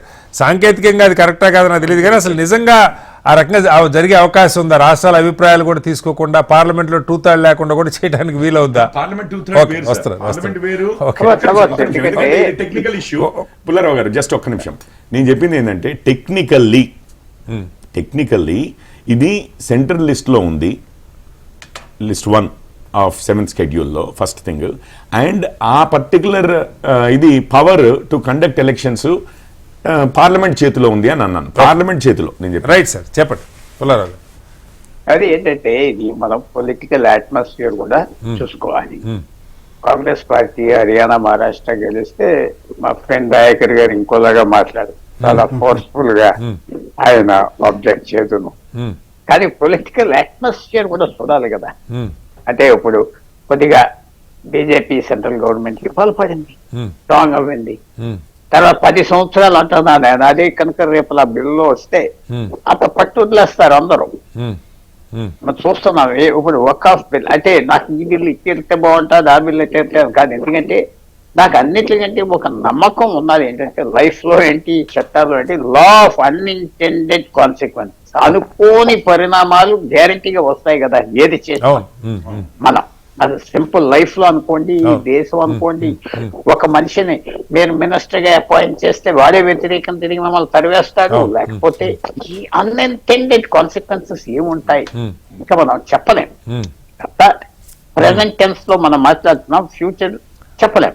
అందువల్ల నేనంత ఇలా వెళ్ళిపోతాను అదే చెప్పను. కానీ వాతావరణం పొలిటికల్ గా మారింది కదా. అది నవంబర్ 23 నుంచో 24 నుంచో కొద్దిగా ఇలా హ్యాండ్ బలం వచ్చింది. మహారాష్ట్ర గెలవటం చిన్న విషయం కాదు. అదే మహారాష్ట్ర ఎలక్షన్ పార్లమెంట్ ఎలక్షన్ తో అయిపోయి ఉంటే కాంగ్రెస్ పార్టీ గెలుతుందేమో. అంటే ఇక్కడ కాదు సార్ నా చర్చ. ఎన్నిక ఒకసారి జరిగితే ఎవరికి లాభం, ఇంకొకసారి జరిగితే ఎవరికి నష్టం కూడా చర్చ కాదు పుల్లారావు గారు. నా పాయింట్ ఇందులో ఫెడరలిజానికి ఇబ్బందికరమైన పరిస్థితి ఉన్నదా లేదు? ఎన్నికల్లో మీరు దానికి మీ ఆన్సర్ అయితే ఫెడరలిజానికి ఏమి ఇబ్బంది లేదని చెప్పారు. నా ప్రశ్న రెండవది, ఇంత తేనె తొట్టిని గదిపి ఇంత కలగాపులగం చేయటం ద్వారా ఎన్నికల వ్యవస్థలో ఇప్పుడు మనం నిజంగా సమాజం ఎదుర్కొన్న సమస్యలు కొన్ని ఉన్నాయి. ఎన్నికల్లో 30-40 కోట్లు ఖర్చు పెట్టకపోతే గెలవరు, దానికి కొన్ని ఎన్నికల సంస్కరణలు కావాలి, వాటి గురించి అక్కడ చర్చ లేదు. ఇప్పుడు ఒకే దేశం ఒకే ఎన్నిక అయితే 40 కోట్లు పెట్టకుండా పుల్లారావు గారు నిలబడితే గెలుస్తారా? ఆన్సర్ లేదు. నిజాయితీ పనులకు అవకాశం ఉంటుందా? అలాగా మీరంటే ఇంకో మాట చెప్తున్నా. మీరు ఏం చేస్తున్నారు ఇప్పుడు? 33% ఉమెన్కి ఇస్తున్నారు, ఇంకో 25% కొన్ని కమ్యూనిటీ, 55% ఉన్నది సీట్లు రొటేట్ చేయాలి. రొటేట్ చేయాలంటే ఒక మనిషి ఎలక్ట్ అవ్వడం ఒక లేడీ, ఆమె 5 సంవత్సరాల్లో దింపేస్తారు, 10 సంవత్సరాల్లో దింపేస్తారు. అసలు పార్లమెంట్ కి 5 టర్మ్స్ 10 టర్మ్స్ వచ్చే వాళ్ళు ఇంకొనరు. అసెంబ్లీ ఈవేళ ఉన్న లోక్సభలో 50 మంది నుంచి 100 మంది ఉన్నారు. 5 టర్మ్స్ అండ్ మోర్. రాజ్యసభ ఆ విజిటం కంట్రీకి పోతుంది కదా. మనం ఏదో మీరు ఆలోచించేది ఏంటి, ఇది ఇమీడియట్ గా ఎలా చేస్తాం అలా చేస్తాం, ఇది అసలైన చట్టాలు పాస్ చేస్తాం కదా మనం. ఈ పార్లమెంటేరియన్స్ కి పెరగటానికి ఒక స్టేట్స్మన్ లాగా అవటానికి కష్టమైపోయింది కదా ఇంకా భారతదేశంలో. నేను అదే అంటున్నా, ఇప్పుడు దానికి ఏమన్నా మార్గం సుగమం అవుద్దా? ఒకే దేశం ఒక ఎన్నికైతే మీరు ఆ పాయింట్ మాట్లాడారు కాబట్టి. సో దేర్ఫోర్ అవన్నీ ఆలోచించకుండా ముందర వెళ్ళిపోయినప్పుడు ఇది మీరు ఫెడరల్ స్థితి మారిపోతుంది దీని గురించి అంటే ఆ పాయింట్ మీద నాకు అంత సపోర్ట్ కనపట్లేదు. ఎందుకంటే అది ఇంపాక్ట్ ఉండదు. కానీ ఫేర్ గా జరగాలి, రిఫార్మ్స్ కావాలి, ఇది కరెక్ట్ అయిన సిస్టమా, ఒక లేడీకి సీట్ సికింద్రాబాద్ రిజర్వ్ చేస్తారు లేడీ, ఒక టర్మ్ తర్వాత రొటేషన్ అంటారు, ఫినిష్. ఆ వస్తుంది వెళ్ళిపోతుంది. ఎవరు పేరు ఎవరికి తెలుసు, సర్పంచ్ లాగా. సో అలాంటి మేజర్ థింగ్స్ కే డిస్కషన్ అవ్వనప్పుడు ఇది చాలా మైనర్ మీరు చెప్పేది మైనర్ అనుకుంటున్నాను నేను. మన మిత్రులు ఎగిరే ఒప్పొచ్చు, సెంట్రల్ స్ట్రక్చర్ దెబ్బతినేస్తుంది అనుకోవటంలో అది మీరు కొంచెం మైనర్ అయిపోయినా. ఫెడరల్ స్ట్రక్చర్ మైనర్ అంటే ఎట్లా పుల్లారావు గారు? రాజ్యాంగం మౌలిక స్ట్రక్చర్ లో union of states, union government అంటావు, సెంట్రల్ గవర్నమెంట్ అనకూడదు కదా వాస్తవంగా. సింపుల్ క్వశ్చన్ అడిగే మిమ్మల్ని, అసలు ఒక స్టేట్స్మెన్ తయారయ్యేవాడు పార్టీ హెడ్ తప్ప, పార్టీ హెడ్ అంటే ఆ పార్టీ ప్రెసిడెంట్ లేకపోతే ఆయన కుటుంబ సభ్యులు తప్ప ఇంకో ఎమ్మెల్యే ఇంకో ఎంపీకి పెరిగే అవకాశం లేదు కదా. ఇంకా అదెవరు మాట్లాడుతులేదు. నాకు ఇష్టం లేని ఎమ్మెల్యే అది నా 5 టర్మ్స్ అవ్వాక అతను మారిపోతాడు. నేను అంటుంది అదే సార్. ఇప్పుడు ఇవి నిజమైన ఇప్పుడు ఎన్నికల సంస్కరణలు అంటే వ్యవస్థలో ఉన్న లోపాలని బాగు చేసేవి ఎన్నికల సంస్కరణలు అనుకుంటాం. ఆ బాగు చేయాల్సినవి చాలా కీలకమైనవి చాలా ఉన్నాయి. దశాబ్దాలుగా వాటి మీద మాట్లాడుతున్నారు కానీ ఎప్పుడు దాని మీద చర్చ, లోతైన చర్చకి పార్లమెంట్ కానీ ఇంత బలం ఉన్నప్పుడు కానీ రాట్లా. ఈ ఒకే దేశం ఒకే ఎన్నికతో కనీసం ఆ సమస్యలు ఏమన్నా చర్చకు వస్తాయా, వాటిని అడ్రస్ చేస్తున్న పరిస్థితి ఉందన్న. ఎన్నికల్లో డబ్బు ప్రభావం, అవినీతి పరమైనటువంటి రాజకీయం, ఎమ్మెల్యేల మీద ఆధారపడేటువంటి ప్రభుత్వాలు, వీటికి ఏమైనా ఆన్సర్లు ఉన్నాయా? అది ఆన్సర్ పబ్లిక్ లో ఉన్నది, పబ్లిక్ చేతిలో ఉన్నది. పబ్లిక్ ఆన్సర్ ఇవ్వటానికి రెడీగా లేరు. డబ్బులు తీసుకోకూడదు ఓట్లకి అని తెలియదా? ఒక మంచి వ్యక్తికి వేయాలి ఓట్లు అని తెలియదా? ఇండిపెండెంట్ ఎవరు ఒక్కడి గెలవలేదే ఈ దేశంలో. అక్కడ సాంగ్లీలో గెలిచినోడు 70 సంవత్సరాలు డైనాసిటీకి చెందిన పార్టీలు గెలిచేది. వసంతదాదా పార్టీలు మనవడి గెలిచేది ఇండిపెండెంట్ గా. ఎక్కడ పబ్లిక్ చేతిలో ఉన్నది, పబ్లిక్ డిస్ఇంట్రెస్ట్ ఉన్నదని నేను సినికల్ గా చెప్పట్లేదు. అక్కడ ఉన్న 4 మిత్రులకి అన్ని తెలుసు నేను చెప్పేది. వాళ్ళకి డిస్ఇంట్రెస్ట్ ఉన్నది పబ్లిక్. లేకపోతే ఎలా సహిస్తారు? ఒక రోడ్డు మీద ఒక క్రైమ్ జరిగితే అందరూ కలువ చేసుకుని ఆఫ్ చేస్తారు. ఇది డైలీ డెమోక్రసీ మీద డబ్బులు తీసుకుని డబ్బులు మాకు ఇవ్వలేదా అని ఊర్లో ఎమ్మెల్యేలు కొడతానికి వెళ్ళినప్పుడు ఇంకా మీరు ఇంకా ఇంత చక్కగా ఏదో ఐడియల్ డెమోక్రసీ ఉన్నదని మాట్లాడితే నేను ఏం చెప్పగలను? ఆ 4 మిత్రులు చెప్పాలి అక్కడ కూర్చున్న వాళ్ళు. జ్యోత్స్న గారు ఇప్పుడు కిషోర్ గారు చెప్పిన పాయింట్ మీరు విన్నారు. సాంకేతికంగా ఉన్నవే ఇప్పుడైనా చేయగలుగుతారు, సాంకేతికంగా లేకపోతే అసలు చేయలేం. సాంకేతికంగా అసలు రాష్ట్రాల అభిప్రాయం తీసుకోవాల్సిన అవసరం కూడా లేదు కాల పరిమితి విషయంలో. 50% ఇప్పటిదాకా చర్చ జరుగుతుంటే 50% రాష్ట్రాలు ఆమోదిస్తే కానీ 50% రాష్ట్రాలు ఎలాగో ఉన్నాయి ఇప్పుడు వాళ్ళకి మద్దతు ఇచ్చి, అయినా కూడా అసలు దాని అవసరం కూడా లేదు అంటున్నారు. ఏంటి నిజంగా ఇంతగా ఒక ఆ ఫెడరల్ చంద్రబాబు గారు చాలా సందర్భాల్లో బలమైన రాష్ట్రాలు కావాలి, వాటిని సంధానం చేసేటువంటి కేంద్రం కావాలన్నదే మన యూనియన్ ఆఫ్ స్టేట్స్ అంటే అదే సెంట్రల్ గవర్నమెంట్ అని పెట్టుకోవాలి. ఇక డిక్టేటర్షిప్ కాదు, లేకపోతే ఇంకొకటి కాదు. కానీ అది అసలు పెద్ద దాన్ని చర్చే లేదు అని కూడా కిషోర్ గారు చెప్తున్నారు. అది అవసరం కూడా లేదని ఏం చెప్తారు? ఇప్పుడు కిషోర్ గారు ఇచ్చినటువంటి ఆన్సర్ ని కొంచెం I think I have to elaborate it further, not as an NDA partner, but definite గా ఉన్నటువంటి సర్కమ్స్టాన్సెస్ లో నిజాలు చెప్పాలి కాబట్టి మాట్లాడాలి. ఫెడరల్ స్ఫూర్తి అంటే what is the real meaning of it Srinivas గారు? రాష్ట్రాలు మనం అనుకున్నది మాట్లాడడం ఖచ్చితంగా. ఇప్పుడు మేమైనా ఎవరైనా సరే, ఇప్పుడు ఉద్యమాల్లో ఉన్న వాళ్ళమైనా దేనికైనా సరే మేము ఎప్పుడు ఏం మాట్లాడతాము? రాష్ట్ర ప్రయోజనాలు అనేటువంటి అట్మోస్ట్ ప్రయారిటీ తోటి ఉంటాయి. ప్రయోజనాలు హక్కులు సార్ రెండు. I keep it both ways. I'm sorry, ఎందుకంటే రెండు ఖచ్చితంగా ఉండాలి. రాష్ట్ర ప్రయోజనాలు ఎందుకంటే ఒక పర్టిక్యులర్ సిస్టమ్ ని ఎప్పుడైనా సరే ఇప్పుడు రీజనల్ పార్టీస్ కి ఎందుకు అంత స్ట్రాంగ్ హోల్డ్ ఉంటుంది అనేటువంటి దానికి కారణం కూడా ఏంటంటే రాష్ట్ర ప్రయోజనాలు, రాష్ట్ర హక్కులు, రాష్ట్రానికి సంబంధించినటువంటి వాటి మీద మాకు ఎక్కువగా ఇంక్లినేషన్ ఉంటుంది. అలానే దానికి సంబంధించినటువంటి రెస్పాన్సివ్నెస్ కూడా మాకు ఎక్కువగా ఉంటుంది as regional party, not just TDP or ఇవాళ బీఆర్ఎస్ కావచ్చు, లేకపోతే టీఎంసీ కావచ్చు, ఎవరైనా సరే let's take across the history. So definite గా రీజనల్ పార్టీస్ కి ఉండేటువంటి బలగం అది. దాంతో పాటుగా మనం ఫెడరల్ సిస్టమ్ అని ఏమన్నామంటే ఈ బలగాన్ని నేషనల్ యూనిటీగా ఒక నేషనల్ పార్టీ తోటి, when we have national party in the sense when you have stronger government at the centre, దాన్ని మనం ఎలా ప్రాపర్ గా అనుసంధానం చేసుకొని వెళ్తాము. That is what we call as federal spirit అండి. బేసికల్ గా ఐ మీన్ ఇట్. సో ఇవాళ జరుగుతున్నటువంటి సార్ చెప్పండి మీ క్వశ్చన్. నా ప్రశ్న ఏంటంటే ఉదాహరణకి లా అండ్ ఆర్డర్ రాష్ట్రం చేతిలో ఉంటుంది, మొన్నటిదాకా రూల్ ఏంటి, సిబిఐ విచారణ జరపాలంటే రాష్ట్ర ప్రభుత్వం అంగీకరిస్తే జరుగుతుంది, లేకపోతే లేదు. లా అండ్ ఆర్డర్ని పూర్తిగా రాష్ట్రం, ఇందాక వారు చెప్పారు కదా స్టేట్స్ లిస్ట్ అని, ఈ లిస్టులోకి కేంద్రం చొరబడకూడదు ఉదాహరణకి. అట్లాగే కేంద్ర అంశాలు మీరు ఏలు పెట్టరు. ఇది ఫెడరల్ స్ఫూర్తి అంటే. ఫెడరల్ అంటే ఒక్కొక్క రాష్ట్రం చాలా దేశాల కంటే పెద్దవి, వీటి స్వతంత్రత, వీటి యూనిటీలో భాగంగా, డైవర్సిటీని యూనిటీలో భాగంగా చూడటం అన్న పాయింట్ దగ్గర మళ్ళీ సార్ నేను ఎక్కడ దాన్ని డీవియేట్ అవ్వట్లేదు సార్, నేను అదే చెప్తున్నాను, ఎక్కడ దాన్ని డీవియేట్ అవ్వకుండా. అందుకే మీరు ఇందాక హక్కులు అంటే నేను ప్రయోజనాలు అని కూడా యాడ్ చేశాను. అందుకనే హక్కులు ప్రయోజనాలు అని ఎందుకు యాడ్ చేశాను అని అంటే there is a reason to it sir. ఇవాళ ఉన్న పరిస్థితుల్లో నేను ఇందాక చెప్పినట్టుగా dynamics, political dynamics, demographic dynamics, and also నేను కొంచెం మా వ్యాకరణతో ఇక్కడ డిఫర్ అవుతా.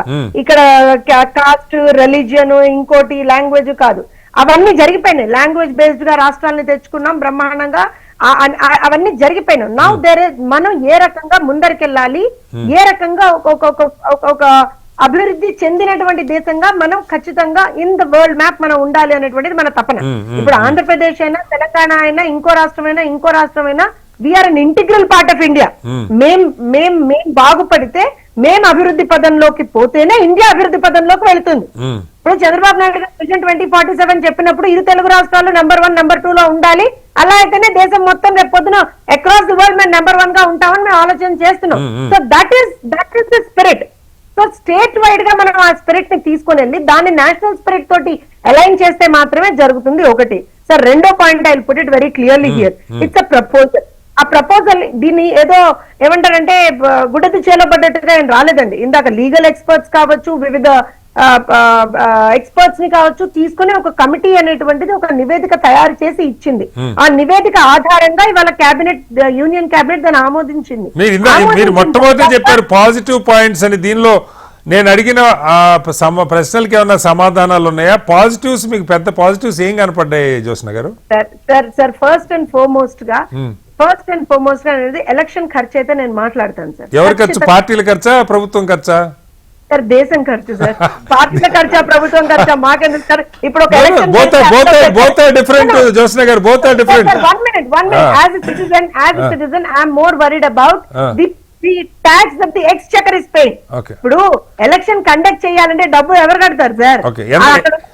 అక్కడ సార్ ఒక్క నిమిషం సార్, అక్కడ ఉన్న రాకేష్ జేబులోంచి వెళ్ళాలి, మా తమ్ముడు ఇక్కడ అక్కడ ఉన్నటువంటి మా కిషోర్ గారి జేబులోంచి వెళ్ళాలి, మీ జేబులోంచి వెళ్ళాలి, మా జేబులోంచి వెళ్ళాలి, అందరి జేబులోంచి వెళ్తేనే అక్కడ ఉన్నటువంటి every time we're spending on the it's huge expenditure sir. దాన్ని ఎంత కాదు జ్యోత్స్న గారు, హ్యూజ్ అందాజుగా మీరు ఒక ఫిగర్ చెప్పగలిగితే మన దేశంలో సంవత్సరాలు ఖర్చు పెడుతున్న బడ్జెట్ లో లెక్కేద్దాం. నేను ఆ మాట కూడా ఎందుకు చెప్పాను అని అంటే, ఎప్పుడైనా సరే sir as a management graduate ఒక మాట చెప్తాను sir. We always think of optimization of resources and increase of revenue.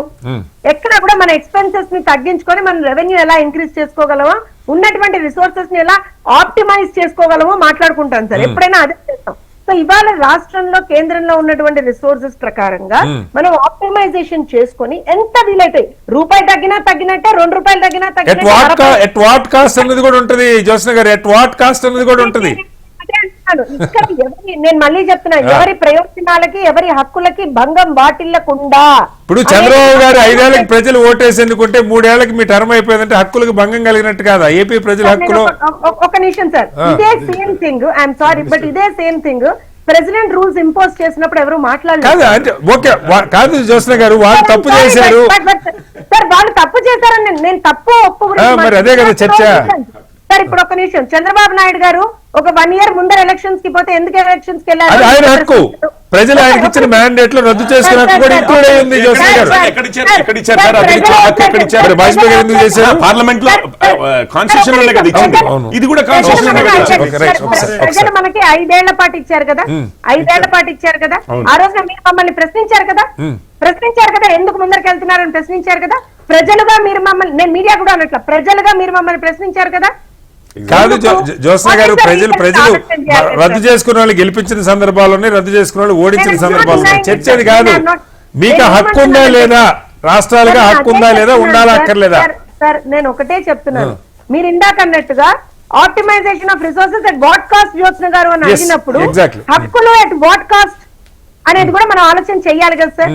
హక్కులో ఇప్పుడు నా రాష్ట్రాన్ని మీరు ఎక్కడికక్కడ మీరు ఇచ్చేసేస్తాను, అది నా హక్కుని, ఎందుకంటే నాకు ప్రజలు ఒక మ్యాండేట్ ఇచ్చారు కాబట్టి నా హక్కు నేను ఈ రకంగా వాడతాను అంటే తప్పు కదా sir. There should be some uniform policy అంటున్నాను నేను అనేది అయితే అది. నేను ఇవాళ 1 నేషన్ 1 ఎలక్షన్ ఇంకోట అని కాదు. There should be uniform policy and dynamical గా చేంజ్ అవుతూ ఉంటుంది సార్. ఇవాళ మనం ఒక విషయం చెప్తాం, ఇదివరకు ఎవరో కూడా ఇప్పుడు ఏదైనా డిబేట్ పెడితే ఎవరో కూడా మేము ఏమంటారు అని అంటే ముందర తెలిసిన విషయం ఏదైనా ఉంటే మేడం ఈ విషయం మీద మేము డిబేట్ పెడుతున్నాం అని మీరు చెప్పేవాళ్ళు, okay. But now it's like you call us in 5 minutes and say ఈ పర్టికులర్ దీని మీద మేము డిబేట్ పెడుతున్నాం అండి అంటే how do we prepare? We prepare with the latest info that we're getting.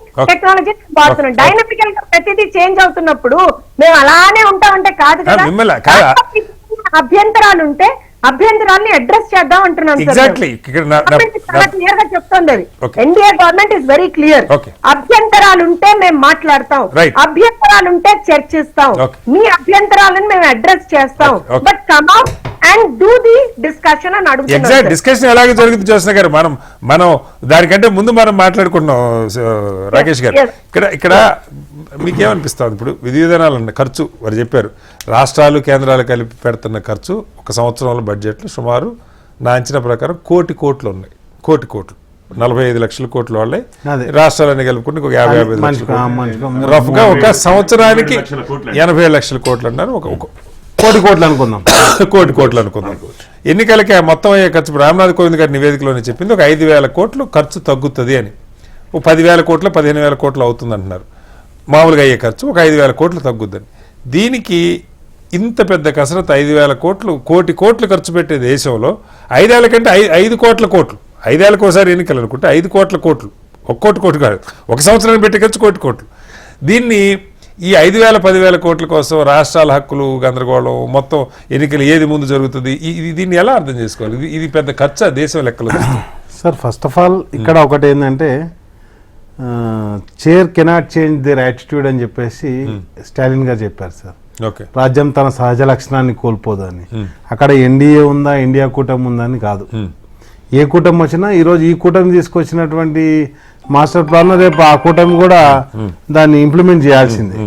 కాబట్టి నేను ఏమంటున్నా అంటే ఏ కూటమి కూడా దీనికి ఏం చేయలేరు. నెంబర్ 1. నెంబర్ 2 వచ్చేసి ఇప్పుడు మనం ఎంతసేపు మనం అడుగుతుంది ఏంటంటే ఈ మనం తీసుకునేటువంటి నిర్ణయం ఈరోజు ఏదైతే రేపు పొద్దున పార్లమెంట్ తీసుకుంటుందన్న నిర్ణయం సార్ రెండే అడుగుతారు సార్ పబ్లిక్. అంటే మనం ప్రజల పాయింట్ ఆఫ్ వ్యూలో మనం పోతే పార్లమెంటరీ లాంగ్వేజ్ లోకి పోయేదానికంటే, ఒకటి నువ్వు 5 ఏళ్ళకి ఎలక్షన్ పెడుతున్నావు, అబ్జర్వేట్ మెజారిటీ రాకపోతే అంటే కోalition గవర్నమెంట్ వచ్చో లేకపోతే కూటమి వచ్చో, ఇప్పుడు కేంద్రంలో కూటమి వచ్చింది సార్, కూటమికి సడన్ గా విత్డ్రా చేసుకున్నారు, గవర్నమెంట్ పడిపోయింది. కాంగ్రెస్ ఇక అది పక్కన పెడదాం. నేనేమంటున్నా అంటే విపి సింగ్ గారికి బీజేపీ కూడా మద్దతు ఉపసంహరించారు రిజర్వేషన్, కానీ నేనేమంటున్నా అంటే తీసేసింది అనుకోండి, వాళ్ళు ఉపసంహరించినప్పుడు పడిపోతే ఇప్పుడు ఎన్ని సంవత్సరాలకి ఎలక్షన్లు పెడతారు? Number 1 point. నాకున్న సమాచారం పార్లమెంట్ మిగిలిన వ్యవధి కాదు, పార్లమెంట్ మిగిలిన వ్యవధి కాదు, పార్లమెంట్ రద్దు సరే. నెంబర్ 1. నెంబర్ 2, గెలిచిన అభ్యర్థి ఫర్ సపోజ్ ఒక ఎంపీకి నేను నిలబడాలని ఆయనకు లేదు, వెంటనే పక్క పార్టీలకు జంప్ అయితే ఆయన మెంబర్షిప్ ఉంటుందా పోతుందా? వాటికి నెంబర్ 3, రాష్ట్రాలై ఎన్ని రోజులు ఉంటాయి అంటే రాష్ట్రాల హక్కులు రాష్ట్రాలకు కూడా ఎలక్షన్ అదే విధంగా జరుగుతాయా, అసలు నిర్ణయాలు ఏముంటాయి, ఇవన్నీ ఒక అంశం అయితే రేపు జరగబోయే ఎలక్షన్లు ప్రెసిడెంట్ ఎలక్షన్సా లేకపోతే అంటే నేనేమంటే డైరెక్ట్ ఎలక్షన్స్ రా, ఒకే ఎలక్షన్ అంటే కాదు, అంటే జనరల్ సార్. నేనేమంటున్నా అంటే ఎంపీ ఎమ్మెల్యేలకి నిలబడే ఎలక్షన్ లా లేదా డైరెక్ట్ గా పార్లమెంట్ నాయకుడిని రెడీ చేసుకొని అంటే president type of American type of elections. Number 3. Number 4 వచ్చేసి నేను ఏమంటున్నా అంటే ఈ ఎలక్షన్ మొత్తం కలిపి జరిపితే తగ్గుతున్నటువంటి 5,000 కోట్లు. మరి ఈ ఎలక్షన్ మొత్తం జరపాలంటే మనకు కావాల్సిన ఫోర్స్ కావచ్చు, మనకు కావాల్సినటువంటి మిషన్లు కావచ్చు, ఇవన్నీ కూడా మనం ప్రిపేర్ చేసుకోవాలంటే దానికి కూడా మళ్ళీ ఖర్చు పెట్టాలి కదా. 5 సంవత్సరాలు వాడినావు నువ్వు, ఏది 5 సంవత్సరాలకు ఒకసారి ఎలక్షన్లు అన్నాం, ఈవీఎం మిషన్ వాడినాం, 5 సంవత్సరాల దాకా స్టోర్ రూమ్ లో వాడేసినాం, మళ్ళీ వాటిని రిపేర్ చేయాలంటే మళ్ళీ 5,000 కోట్లు 10,000 కోట్లు పెట్టాలి కదా. నేనేమంటున్నా అంటే ఈ లెక్క అనేది ఏదైతే ఉన్నదో ఈ అంటే ఎక్స్పెండిచర్ అని చూపించేసి ఆ ఎక్స్పెండిచర్ తోటి కంప్లీట్ గా డెమోక్రసీని ప్రజాస్వామ్యాన్ని కొలాప్స్ చేసేటువంటి సిస్టమ్ ముందుకు పోతుందా? నేనేమంటున్నా అంటే కిషోర్ గారు ఈ రోజు పార్టీ ప్రెసిడెంట్ గా మాట్లాడచ్చు రిప్రజెంట్ గా. నేనేమంటున్నా అంటే జరగబోయేటువంటి సంఘటనలు ప్రపంచం మొత్తంలో అదే జరుగుతుంది. కమ్యూనిజం అనేటువంటి చైనాలో ఆయనకైనా లీడర్షిప్ డిక్లేర్ చేసుకున్నాడు. ఈరోజు రష్యాలో ఎలక్షన్లు ఉన్నాయి కానీ 20 సంవత్సరాల నుంచి ఆయన్ని ప్రెసిడెంట్ గా ఉన్నాడు. కాబట్టి నేనేమంటున్నా అంటే ఎమర్జెన్సీ అని కాదు, ఎలక్షన్లు జరుగుతున్నాయి, ప్రతిపక్ష నాయకులు లేడు.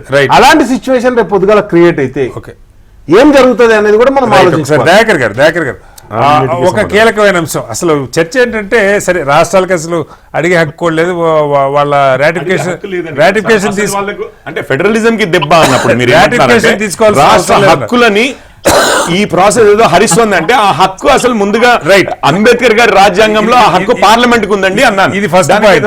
ఇది ఫస్ట్ పాయింట్.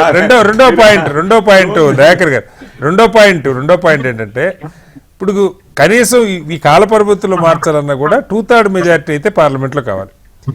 ఇప్పుడు పార్లమెంట్ లో యాజ్ ఇట్ ఈస్ గా ఉన్న మద్దతు వాళ్ళకి 293, దాదాపు ఒక 68 పార్లమెంట్ సీట్లు, లోక్సభ సీట్లు తక్కువ ఉన్నాయి. రాజ్యసభలో కూడా దాదాపు ఒక 35 సీట్లు తక్కువ ఉన్నాయి. ఎవరు మద్దతు ఇస్తారు? 2/3 మెజారిటీ అటు లోక్సభలో రాజ్యసభలో ఏ రకంగా వస్తుంది, ఏం జరగబోతుంది? ఇవి ఇంత గ్యాప్ ఉన్నప్పుడు ఏదో ఒకళ్ళ ఇరు చిన్న చితక పార్టీలు, పేరుకి 32 పార్టీలు మద్దతు ఉంది కానీ సంఖ్యలోకి వచ్చేసరికి 2/3 లేదు, చాలా గ్యాప్ ఉంది. 68 లోక్సభ సభ్యులు ఎక్స్ట్రా మద్దతు ఇవ్వాలి. ఇది ఏం తిమ్మిని బమ్మిని చేయబోతున్నారు? జమిలీతోని విడగొట్టడమే కదా ఇది. జమిలీ అంటే ఏంది? మొత్తం అన్ని విడగొట్టడమే కదా, చెప్పండి. జమిలీ అంటే కలపడం కదా. జమిలీ అంటే కలిపి అన్ని. దీంతో ఇప్పుడు మీకు విపక్షాల్లో విడగొట్టడం జరుగుతుంది. ఇప్పుడు మీకు ఈ మెజారిటీ, ఇది ప్రధానమైన అంతఃసూత్రం. రెండవది ఏంటంటే, ఇప్పుడు బిఆర్ఎస్ గాని, టీడీపీ గాని, డిఎంకే గాని, లేదంటే అక్కడ ఉన్న శివసేన, ఈ వైసీపీ, ఇట్లాంటివన్నీ ఆలోచించాల్సింది ఏంటంటే, రేపు 1 టైం ఎలక్షన్ వచ్చింది అనుకోండి, వాళ్ళు నేషనాలిటీ అనే దాంతో హిందూ నేషనాలిటీ అనేది ఎజెండాగా తీసుకొని మోడీ, అమిత్ షా, ఆర్ఎస్ఎస్, బీజేపీ అంతా పోతుంది. ప్రాంతీయ పార్టీలు ఏ ఎజెండాను తీసుకుంటే మేము సెక్యులరిజము, ఇండియన్ కాన్స్టిట్యూషన్ అని పోతాం.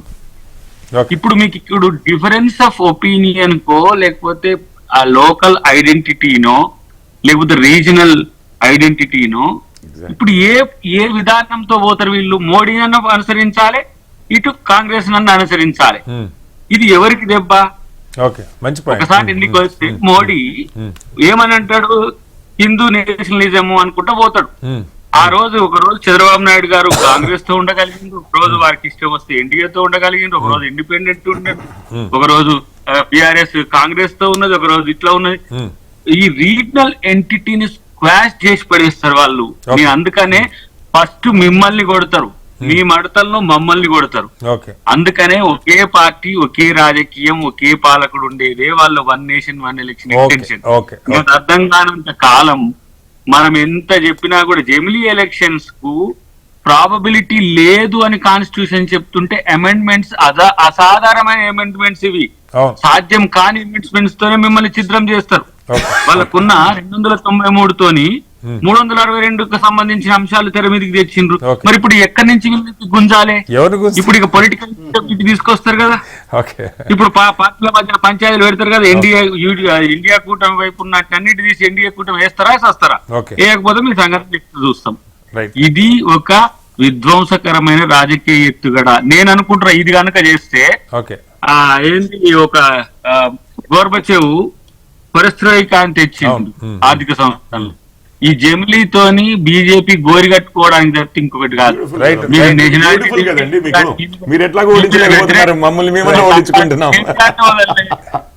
కాదు, వాజ్పేయి లాంటివన్నీ వదలలేదు, మిమ్మల్ని ఎందుకు వదులుతారు?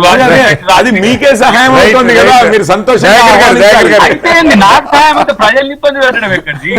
నాకు సహాయం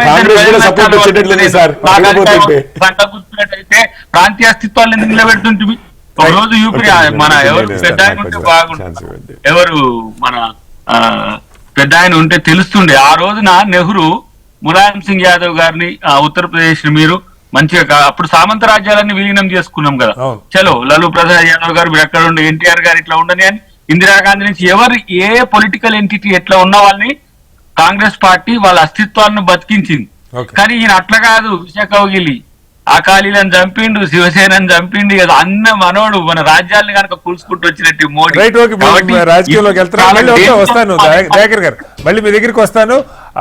ప్రజలు ఏ అంశాల మీద ఓటేస్తారు డిబేట్ కిషోర్ గారు ఆఖరిగా అంటే మీరు చెప్పాలనుకుని చెప్పండి. కానీ ఒక్క పాయింట్ ఇందాక దయాకర్ గారు కూడా ఉన్నారు, అదొక పెద్ద చర్చ జరుగుతుంది. ఎందుకు ఒకే ఎన్నిక కావాలనుకుంటారంటే ఏదో ఒక జాతీయ స్థాయిలో ఒక బూచి చూపించి దాని మీద వెళ్తే సరిపోద్ది అన్నది ఒక. ఇప్పుడు రాష్ట్రాల్లో ప్రజలు వాస్తవంగా సరే మనకు కూడా తెలుసు, పంచాయతీ ఎన్నికలన్నా రాష్ట్రంలో ఏ ప్రభుత్వం ఉంటే ఆ ప్రభుత్వానికి ఓట్లేస్తున్న సందర్భాలు చాలా సందర్భాలు మనం చూస్తాం. నాకు లోకల్గా పనిచేసేవాడు ఎవడు ఇది లేదు. ముఖ్యం రాష్ట్రాన్ని దృష్టిలో పెట్టుకుని ఎన్నికలు జరుగుతాయి సాధారణంగా. తెలుగు వాళ్ళు మాత్రం చాలా తెలియదు. దీన్ని మీరు పైకి తీసిపోయే ఆలోచనలో ఉన్నారా? మోడీ గారిని చూసి దేశంతో విషయమే 2-3 రీజనల్ పార్టీస్ విషయమే కానీ చాలా బ్యూటిఫుల్ గా మనం తెలుగు వాళ్ళం అది మర్చిపోయి మాట్లాడుతున్నారు చాలా మంది ప్యానలిస్టులు. ఎందుకంటే 2014 ఇక్కడ కూడా జమిలీ ఎన్నికలే అయ్యాయి. అప్పుడు మా బీజేపీకి పెద్దగా వచ్చిందేమీ లేదు. సరే మోడీ గారు వచ్చి 5 ఏళ్ళు అయింది అని అనుకున్నాం అనుకోండి. అసెంబ్లీ కాదు పార్లమెంట్ ఇది. జమిలీ అయితే ఒక తీరుగా, ఈ విడివిడిగా ఉంటే ఎవరికి లాభం అయిందండి? జమిలీ అయితేనేమో ఆంధ్రప్రదేశ్లో 2019లో 0-0 వస్తే ఇక్కడ 1-4 వచ్చినాయి. ఇప్పుడు చూడండి 8 వచ్చినాయి. రైట్, ఇప్పుడు అలయన్స్ తో పోయాం చేయబట్టి కొంచెం అక్కడ కూడా ప్రెజెన్స్ పెరిగినా మీకు జమిలీలోనే వెళ్ళాం కదా 2019 ఆంధ్రప్రదేశ్ లో.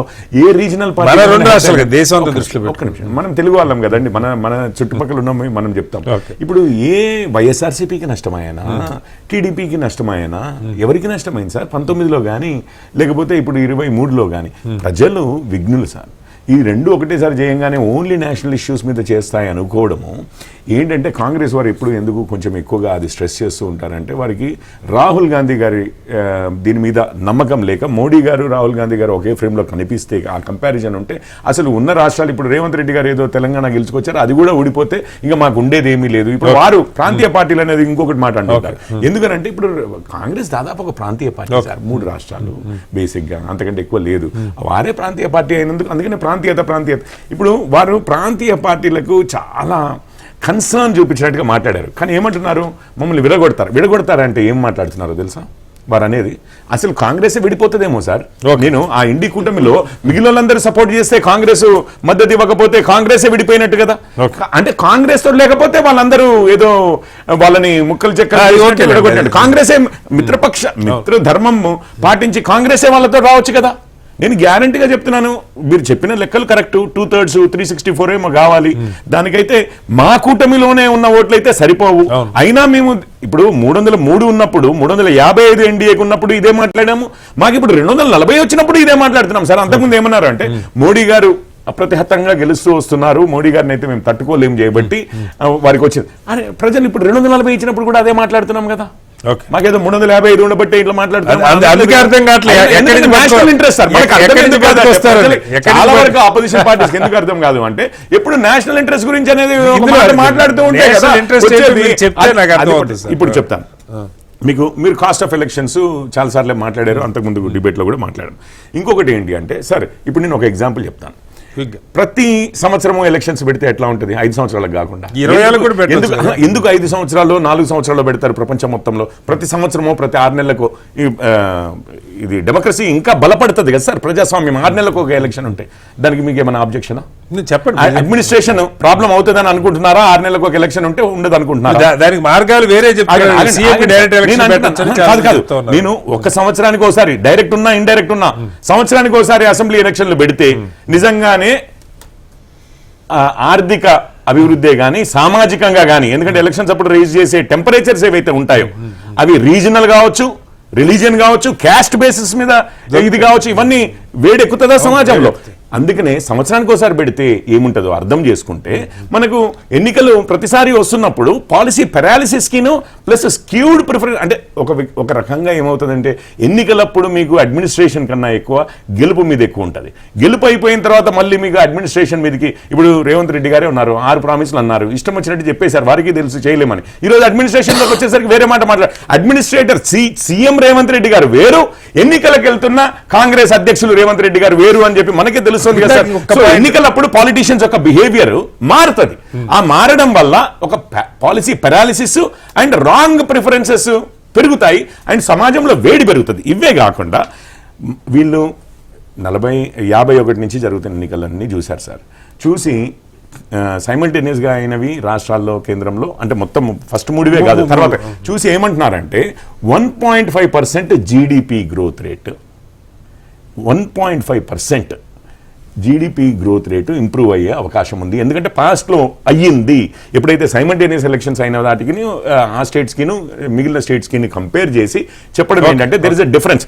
అదొకటి చెప్తున్నారు. అంటే మనకు జీడిపి గ్రోత్ రేటు ఈరోజు పావర్టీ ఎరాడికేట్ చేయాలన్నా, సంక్షేమం చేయాలన్నా ఏదైనా జీడిపి గ్రోత్ పట్టే ఉంటుంది కదా సార్.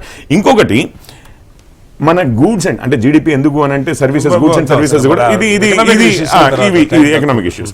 ఇవి అడ్వాంటేజెస్ ఏంటి అని అంటే చెప్పాను. సామాజికంగా కూడా వేడి తగ్గించగలగడము అండ్ అడ్మినిస్ట్రేషన్లో డిఫరెన్స్ ఉండడము. ఎన్నికలప్పుడు రాజకీయ నాయకులు ఒక తీరుగాను, ఎన్నికల అడ్మినిస్ట్రేషన్లోకి వచ్చిన తర్వాత ఒక తీరుగా బిహేవ్ చేయడం అనేది ఏదైతే ఉందో అది కాన్స్టెంట్గా ఎలక్షన్ మోడ్లో ఉండడం వల్ల మనకు నష్టం అవుతుంది అనేది పాయింట్ సార్.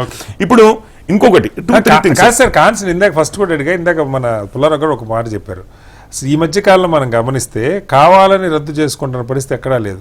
ఎన్టీఆర్ గారు అప్పుడు రద్దు చేసిన పాయింట్, ఎందుకంటే ఎన్నికల ఖర్చు ఎవరు రద్దు చేయట్లేదు. నేను చెప్తాను సార్. ఇప్పుడు మనమే మన స్టూడియోలోనే మనం డిబేట్స్, మేలో కర్ణాటక ఎలక్షన్స్ అవుతుంది రైట్. ఆ కర్ణాటక ఎలక్షన్స్ దాని తర్వాత మీకు దాని ఇంపాక్ట్ ఇక్కడ ఉంటుంది. కాంగ్రెస్ అక్కడ పర్ఫార్మెన్స్ ని బట్టి, లేకపోతే బీజేపీ అక్కడ పర్ఫార్మెన్స్ ని బట్టి ఇక్కడ వేడి, ఇవన్నీ నేను అనేది ఏంటంటే కంటిన్యూస్ గా ఎలక్షన్స్. నిజంగానే గుండె మీద చేసుకుని అద్దెకి దయాకర్ గారిని అయినా అడిగితే, ఒకవేళ తెలంగాణ రాష్ట్రం ఎన్నికలప్పుడే నిజంగానే జమిలీలనే అయిపోయి ఉంటే ఈ రోజు నిజంగానే కాంగ్రెస్ ప్రభుత్వమే, కాంగ్రెస్ అధికారంలో ఉన్న కాంగ్రెస్ ప్రభుత్వమే వారి హైకమాండ్కి వివిధ రాష్ట్రాల్లో ఎన్నికలు అవుతున్నప్పుడు వీరి మీద భారం పడుతోందా లేదా? నేను ఒక్క ప్రశ్న రాష్ట్రం మీద పడుతోంది, నాయకుల మీద పడుతోంది సార్. రాష్ట్రం దెబ్బతింటోంది. ఆ విధంగా అన్నకు కూడా తెలుసు. నేను నిజంగా చెప్తున్నాను, నేను స్పెసిఫిక్ మాట్లాడి అన్నకు కూడా తెలుసు రాష్ట్రానికి దెబ్బ పడుతోంది. ప్రతిసారి ఇతర రాష్ట్రాల్లో ఎలక్షన్స్ అవుతున్నప్పుడల్లా మనం ట్రైన్ అవుతున్నాం. డిస్ప్యూట్ చేయమని చెప్పి జార్ఖండ్ ఎన్నికలు జరిగితే రాష్ట్రంలో ఎందుకు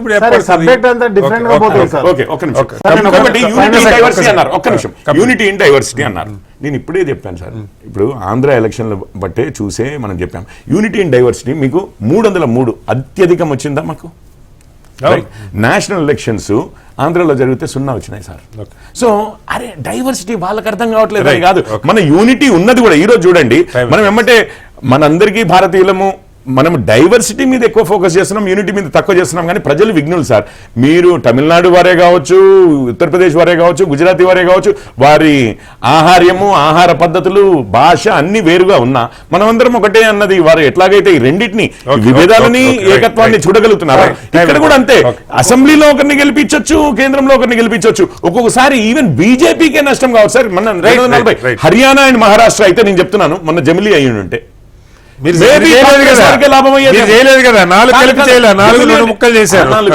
జమిలీ అంటే నేను పార్లమెంట్ తో నిజంగానే కాంగ్రెస్ కి లాభం అయ్యేదేమో. వారు మేము ఏది చెప్తే దాన్ని కాదనడమే తప్పించి కాంగ్రెస్ గురించి కాదు. రాకేష్ గారు, నేను ఏమంటున్నానంటే ఇక్కడ మొత్తం కూడా జాతీయ పార్టీలు ఏదైతుంది. ఇప్పుడు for suppose BJP Maharashtra election అయ్యేటప్పుడు కళ్యాణ్ యోజన అని చెప్పేసి, లేకపోతే దాన్ని బేటీ కళ్యాణ్ యోజన అని చెప్పేసి, లాడ్లీ బెహన్ అని చెప్పేసి 1500 రూపాయలు ఇస్తున్నారు, మళ్ళీ 2100 చేస్తున్నారు. అదొకవేళ జమిలీ ఎలక్షన్లో ఏది ఉంటే దేశం మొత్తం ప్రకటించాల్సి వచ్చింది. అంటే వాళ్ళ పాలసీల గురించి ఏదైతే ఈ బీజేపీ పార్టీ కావచ్చు, కాంగ్రెస్ పార్టీ కావచ్చు, రేపు జాతీయ పార్టీ అన్నప్పుడు ఈరోజు ప్రతిపక్షం ఉంది కాబట్టి కాంగ్రెస్ పార్టీ అపోజ్ చేస్తున్నారు. కానీ నేను ఏమంటున్నా అంటే ఈ జమిలీ ఎలక్షన్లతోటి లాభమా నష్టమా అనేది ఆ బిల్లు పెట్టిన తర్వాత దానిలో పాలసీ ఒకసారి కేంద్ర ప్రభుత్వం, నేషనల్ పార్టీస్ ఏ పార్టీ కానీ ఎప్పుడెప్పుడు తీసుకున్న తర్వాత మళ్ళీ దాన్ని కంటిన్యూ చేస్తా చేయదని లేదు సార్ అక్కడ. కాబట్టి ఒకటే సార్, ఒకటే మాట చెప్తున్నా, క్లారిటీ లేని బిల్లు సార్. కన్ఫర్మ్ అంటే డిమాండేషన్ ఎట్లయిందో ఇది కూడా ఎట్లనే అయితే మనకి ఏమైతే తెలియదు సార్. కాబట్టి దాన్ని అన్ని కూడా మనం సరిదిద్దుకోవాల్సిన అవసరం. వీరు కూడా అడిగారు ప్రెసిడెన్షియల్ ఫార్మ్ డైరెక్ట్ గా ఒకటే ఎన్నిక. ప్రెసిడెన్షియల్ ఫామ్ మన క్లాసిక్ ఎగ్జాంపుల్ అమెరికా సార్. 2 వైవిధ్యాలు ఉన్నాయి మనకి వారికి. ఒకటి అసలు యాక్చువల్లీ వీరు ఎగ్జాక్ట్లీ ఆపోజిట్ చెప్తున్నారు. ఇక్కడ 5 సంవత్సరాలు అయితే అక్కడ 4 సంవత్సరాలే మొదటిది. ఇంకొకటి తెలుసునా మీకు, ఇందిరాగాంధీ గారి లాగానో, జవహర్లాల్ నెహ్రూ గారి లాగానో, మోడీ గారి లాగానో 3 సార్లు ప్రధానమంత్రి అయ్యే అవకాశం కూడా ఉండదు. అక్కడ టర్మ్ లిమిట్స్ కూడా ఉంటాయి. సో ఈవెన్ ఆ ఫామ్ కాదు ఇది వేరు. నేను అంటున్నా, మీరు ప్రెసిడెన్షియల్ అంటే ఇదేదో 1 నేషన్ 1 ఎలక్షన్ అంటే ఒకటే ఎలక్షన్ అయిపోతుందా అని అపహాస్యం చేస్తుంటే సీరియస్ డిబేట్ కాకుండా ఏదో వ్యంగ్యంగా మాట్లాడడానికి చెప్తున్నాను. టైం అయిపోతుంది ఆఖరిగా. ఏంటి దీన్ని ఏ రకంగా, ఇది రాష్ట్రాల హక్కులు అంటారా, లేకపోతే ఏదో ఒక సెంటిమెంటల్ ఇష్యూ మీద ఎన్నికల్ని గుంజేసుకునే ప్రయత్నం, అసలు న్యాయ సమీక్షకి నిలబడుతుందా? రాష్ట్రాల అభిప్రాయాలు తీసుకోకుండా చేయటం కానీ, రాష్ట్రాల కాలపరిమితి తగ్గించడం కానీ, వీటిని ఎలా చూస్తున్నారు? అసలు ఇది పాస్ అవుతుందా లేదా అనేది ఒక చర్చ గాని, ఇది రాజ్యాంగాన్ని లక్ష్యం చేసుకొని జరుగుతున్న కుట్ర ఇది. ఇప్పుడు మనోడు అనుకుంటూనే అంటున్నాడు ప్రెసిడెన్షియల్ ఫార్మ్ ఆఫ్ డెమోక్రసీ చాలా బాగుంటది అంటే, అంబేద్కర్ అందరిని తూలనాడి పార్లమెంటరీ డెమోక్రసీ ఇప్పుడు వక్రీకరించింది ఆర్గ్యుమెంట్ లేనప్పుడు ప్రెసిడెన్షియల్ ఫార్మ్ అని ఇద్దరు రేజ్ చేశారు. అది కాదు, అమెరికాలో అయితే 4 సంవత్సరాలే ఉంది అండ్ టర్మ్ లిమిట్స్ కూడా ఉన్నాయి. వారు ప్రెసిడెన్షియల్ చేసి ఏమన్నారంటే ఇంకొక ఎలక్షన్ ఉండదా అన్నారు. 2 టర్మ్స్ ఉన్నాయి. మోడీ గారిది కూడా కలిపారు. కాదు 2 సార్లు అవడమా 3 సార్లు అవడమా కాదు. ఒకటి నేనేమంటున్నానంటే, ఈ రోజు జరుగుతున్న పరిణామాలకు జమిలీ ఎలక్షన్స్ కి అసలు ఏమైనా సంబంధం ఉందా? మీరు ఇలా మహిళా బిల్లు పెట్టాల్సిన పరిస్థితి ఉంది, కాలేదు. డిలిమిటేషన్ చేయాల్సి ఉంది, కాలేదు. సెన్సస్ చేయాలి, కాలేదు. ఇదేంటి కాదు, దీని పేరు ఏం పేరు సార్? ఇంకొకటి కొత్తగా ఏంటి, జనగణనతో పాటు ఇంకొకటి ప్రధానమైన మిగిలి ఉంది, ఎన్నికల సంస్కరణలు అనేది వాళ్ళు చాలా వాళ్ళ ఎన్నికల మేనిఫెస్టో పెట్టారు. ఇప్పుడు ప్రజలకు అవసరం లేని ఆలోచించని వాటిని బీజేపీ ఆలోచిస్తుందంటే దాని వెనుక ఎప్పుడైనా కుట్ర ఉంటుంది. డిమానిటైజేషన్ ఎవరన్నా కోరుకున్నాడు అసలు ఈ దేశంలో? డిమానిటైజేషన్ చేసి డిస్ట్రాయ్ చేసి పడేసింది. కాబట్టి ఇప్పుడు నేను అంటున్నా, ముందు 2 పనులు ఉన్నాయి. ఎవరు ఇటేమో నితీష్ కుమార్, ఇటేమో చంద్రబాబు, ఆ 2 కూడా ఊడిపోకుండా చూసుకోవచ్చు. మొత్తానికి కొలాప్స్ అయింది.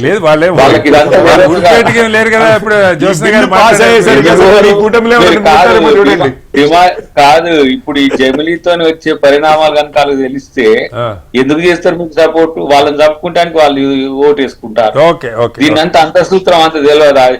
చంద్రబాబు నాయుడు గారు తెలిసి చేస్తుండో తెలియకుండా చేస్తుండో నాకు తెలియదు, కానీ ఇప్పుడైతే ఉన్నంత వరకు పాస్ అయితే పాస్ అయింది, లేకపోతే లేదు. కానీ నాకెందుకు, నా పైసలు నాకు వస్తే చాలు అన్నట్టు ఉన్నాడు ఆయన.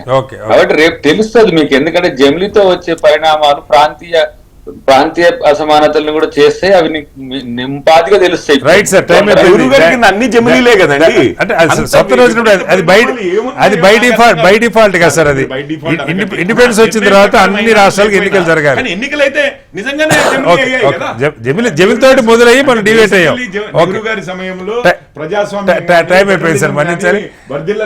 ఏదైనా మొత్తంగా జమిలి ఎన్నికలకు సంబంధించి రేపు పార్లమెంట్ లో బిల్లు చర్చకి రాబోతుంది. ఎన్ని బిల్లులు పెడతారు, దీని మీద జేపీసీ వేస్తారా, లేదంటే లోతైన చర్చ జరుగుతుంది అన్నది రేపు మనం చూడబోతున్నాం. చర్చలో పాల్గొన్న పుల్లారావు గారికి, దయాకర్ గారికి, అలాగే జ్యోత్స్న గారికి, కిషోర్ గారికి, రాకేష్ గారికి ధన్యవాదాలు. ఇది వాళ్ళ బిగ్ డిబేట్. రేపు మరొస్తే మళ్ళీ కలుద్దాం. నమస్కారం.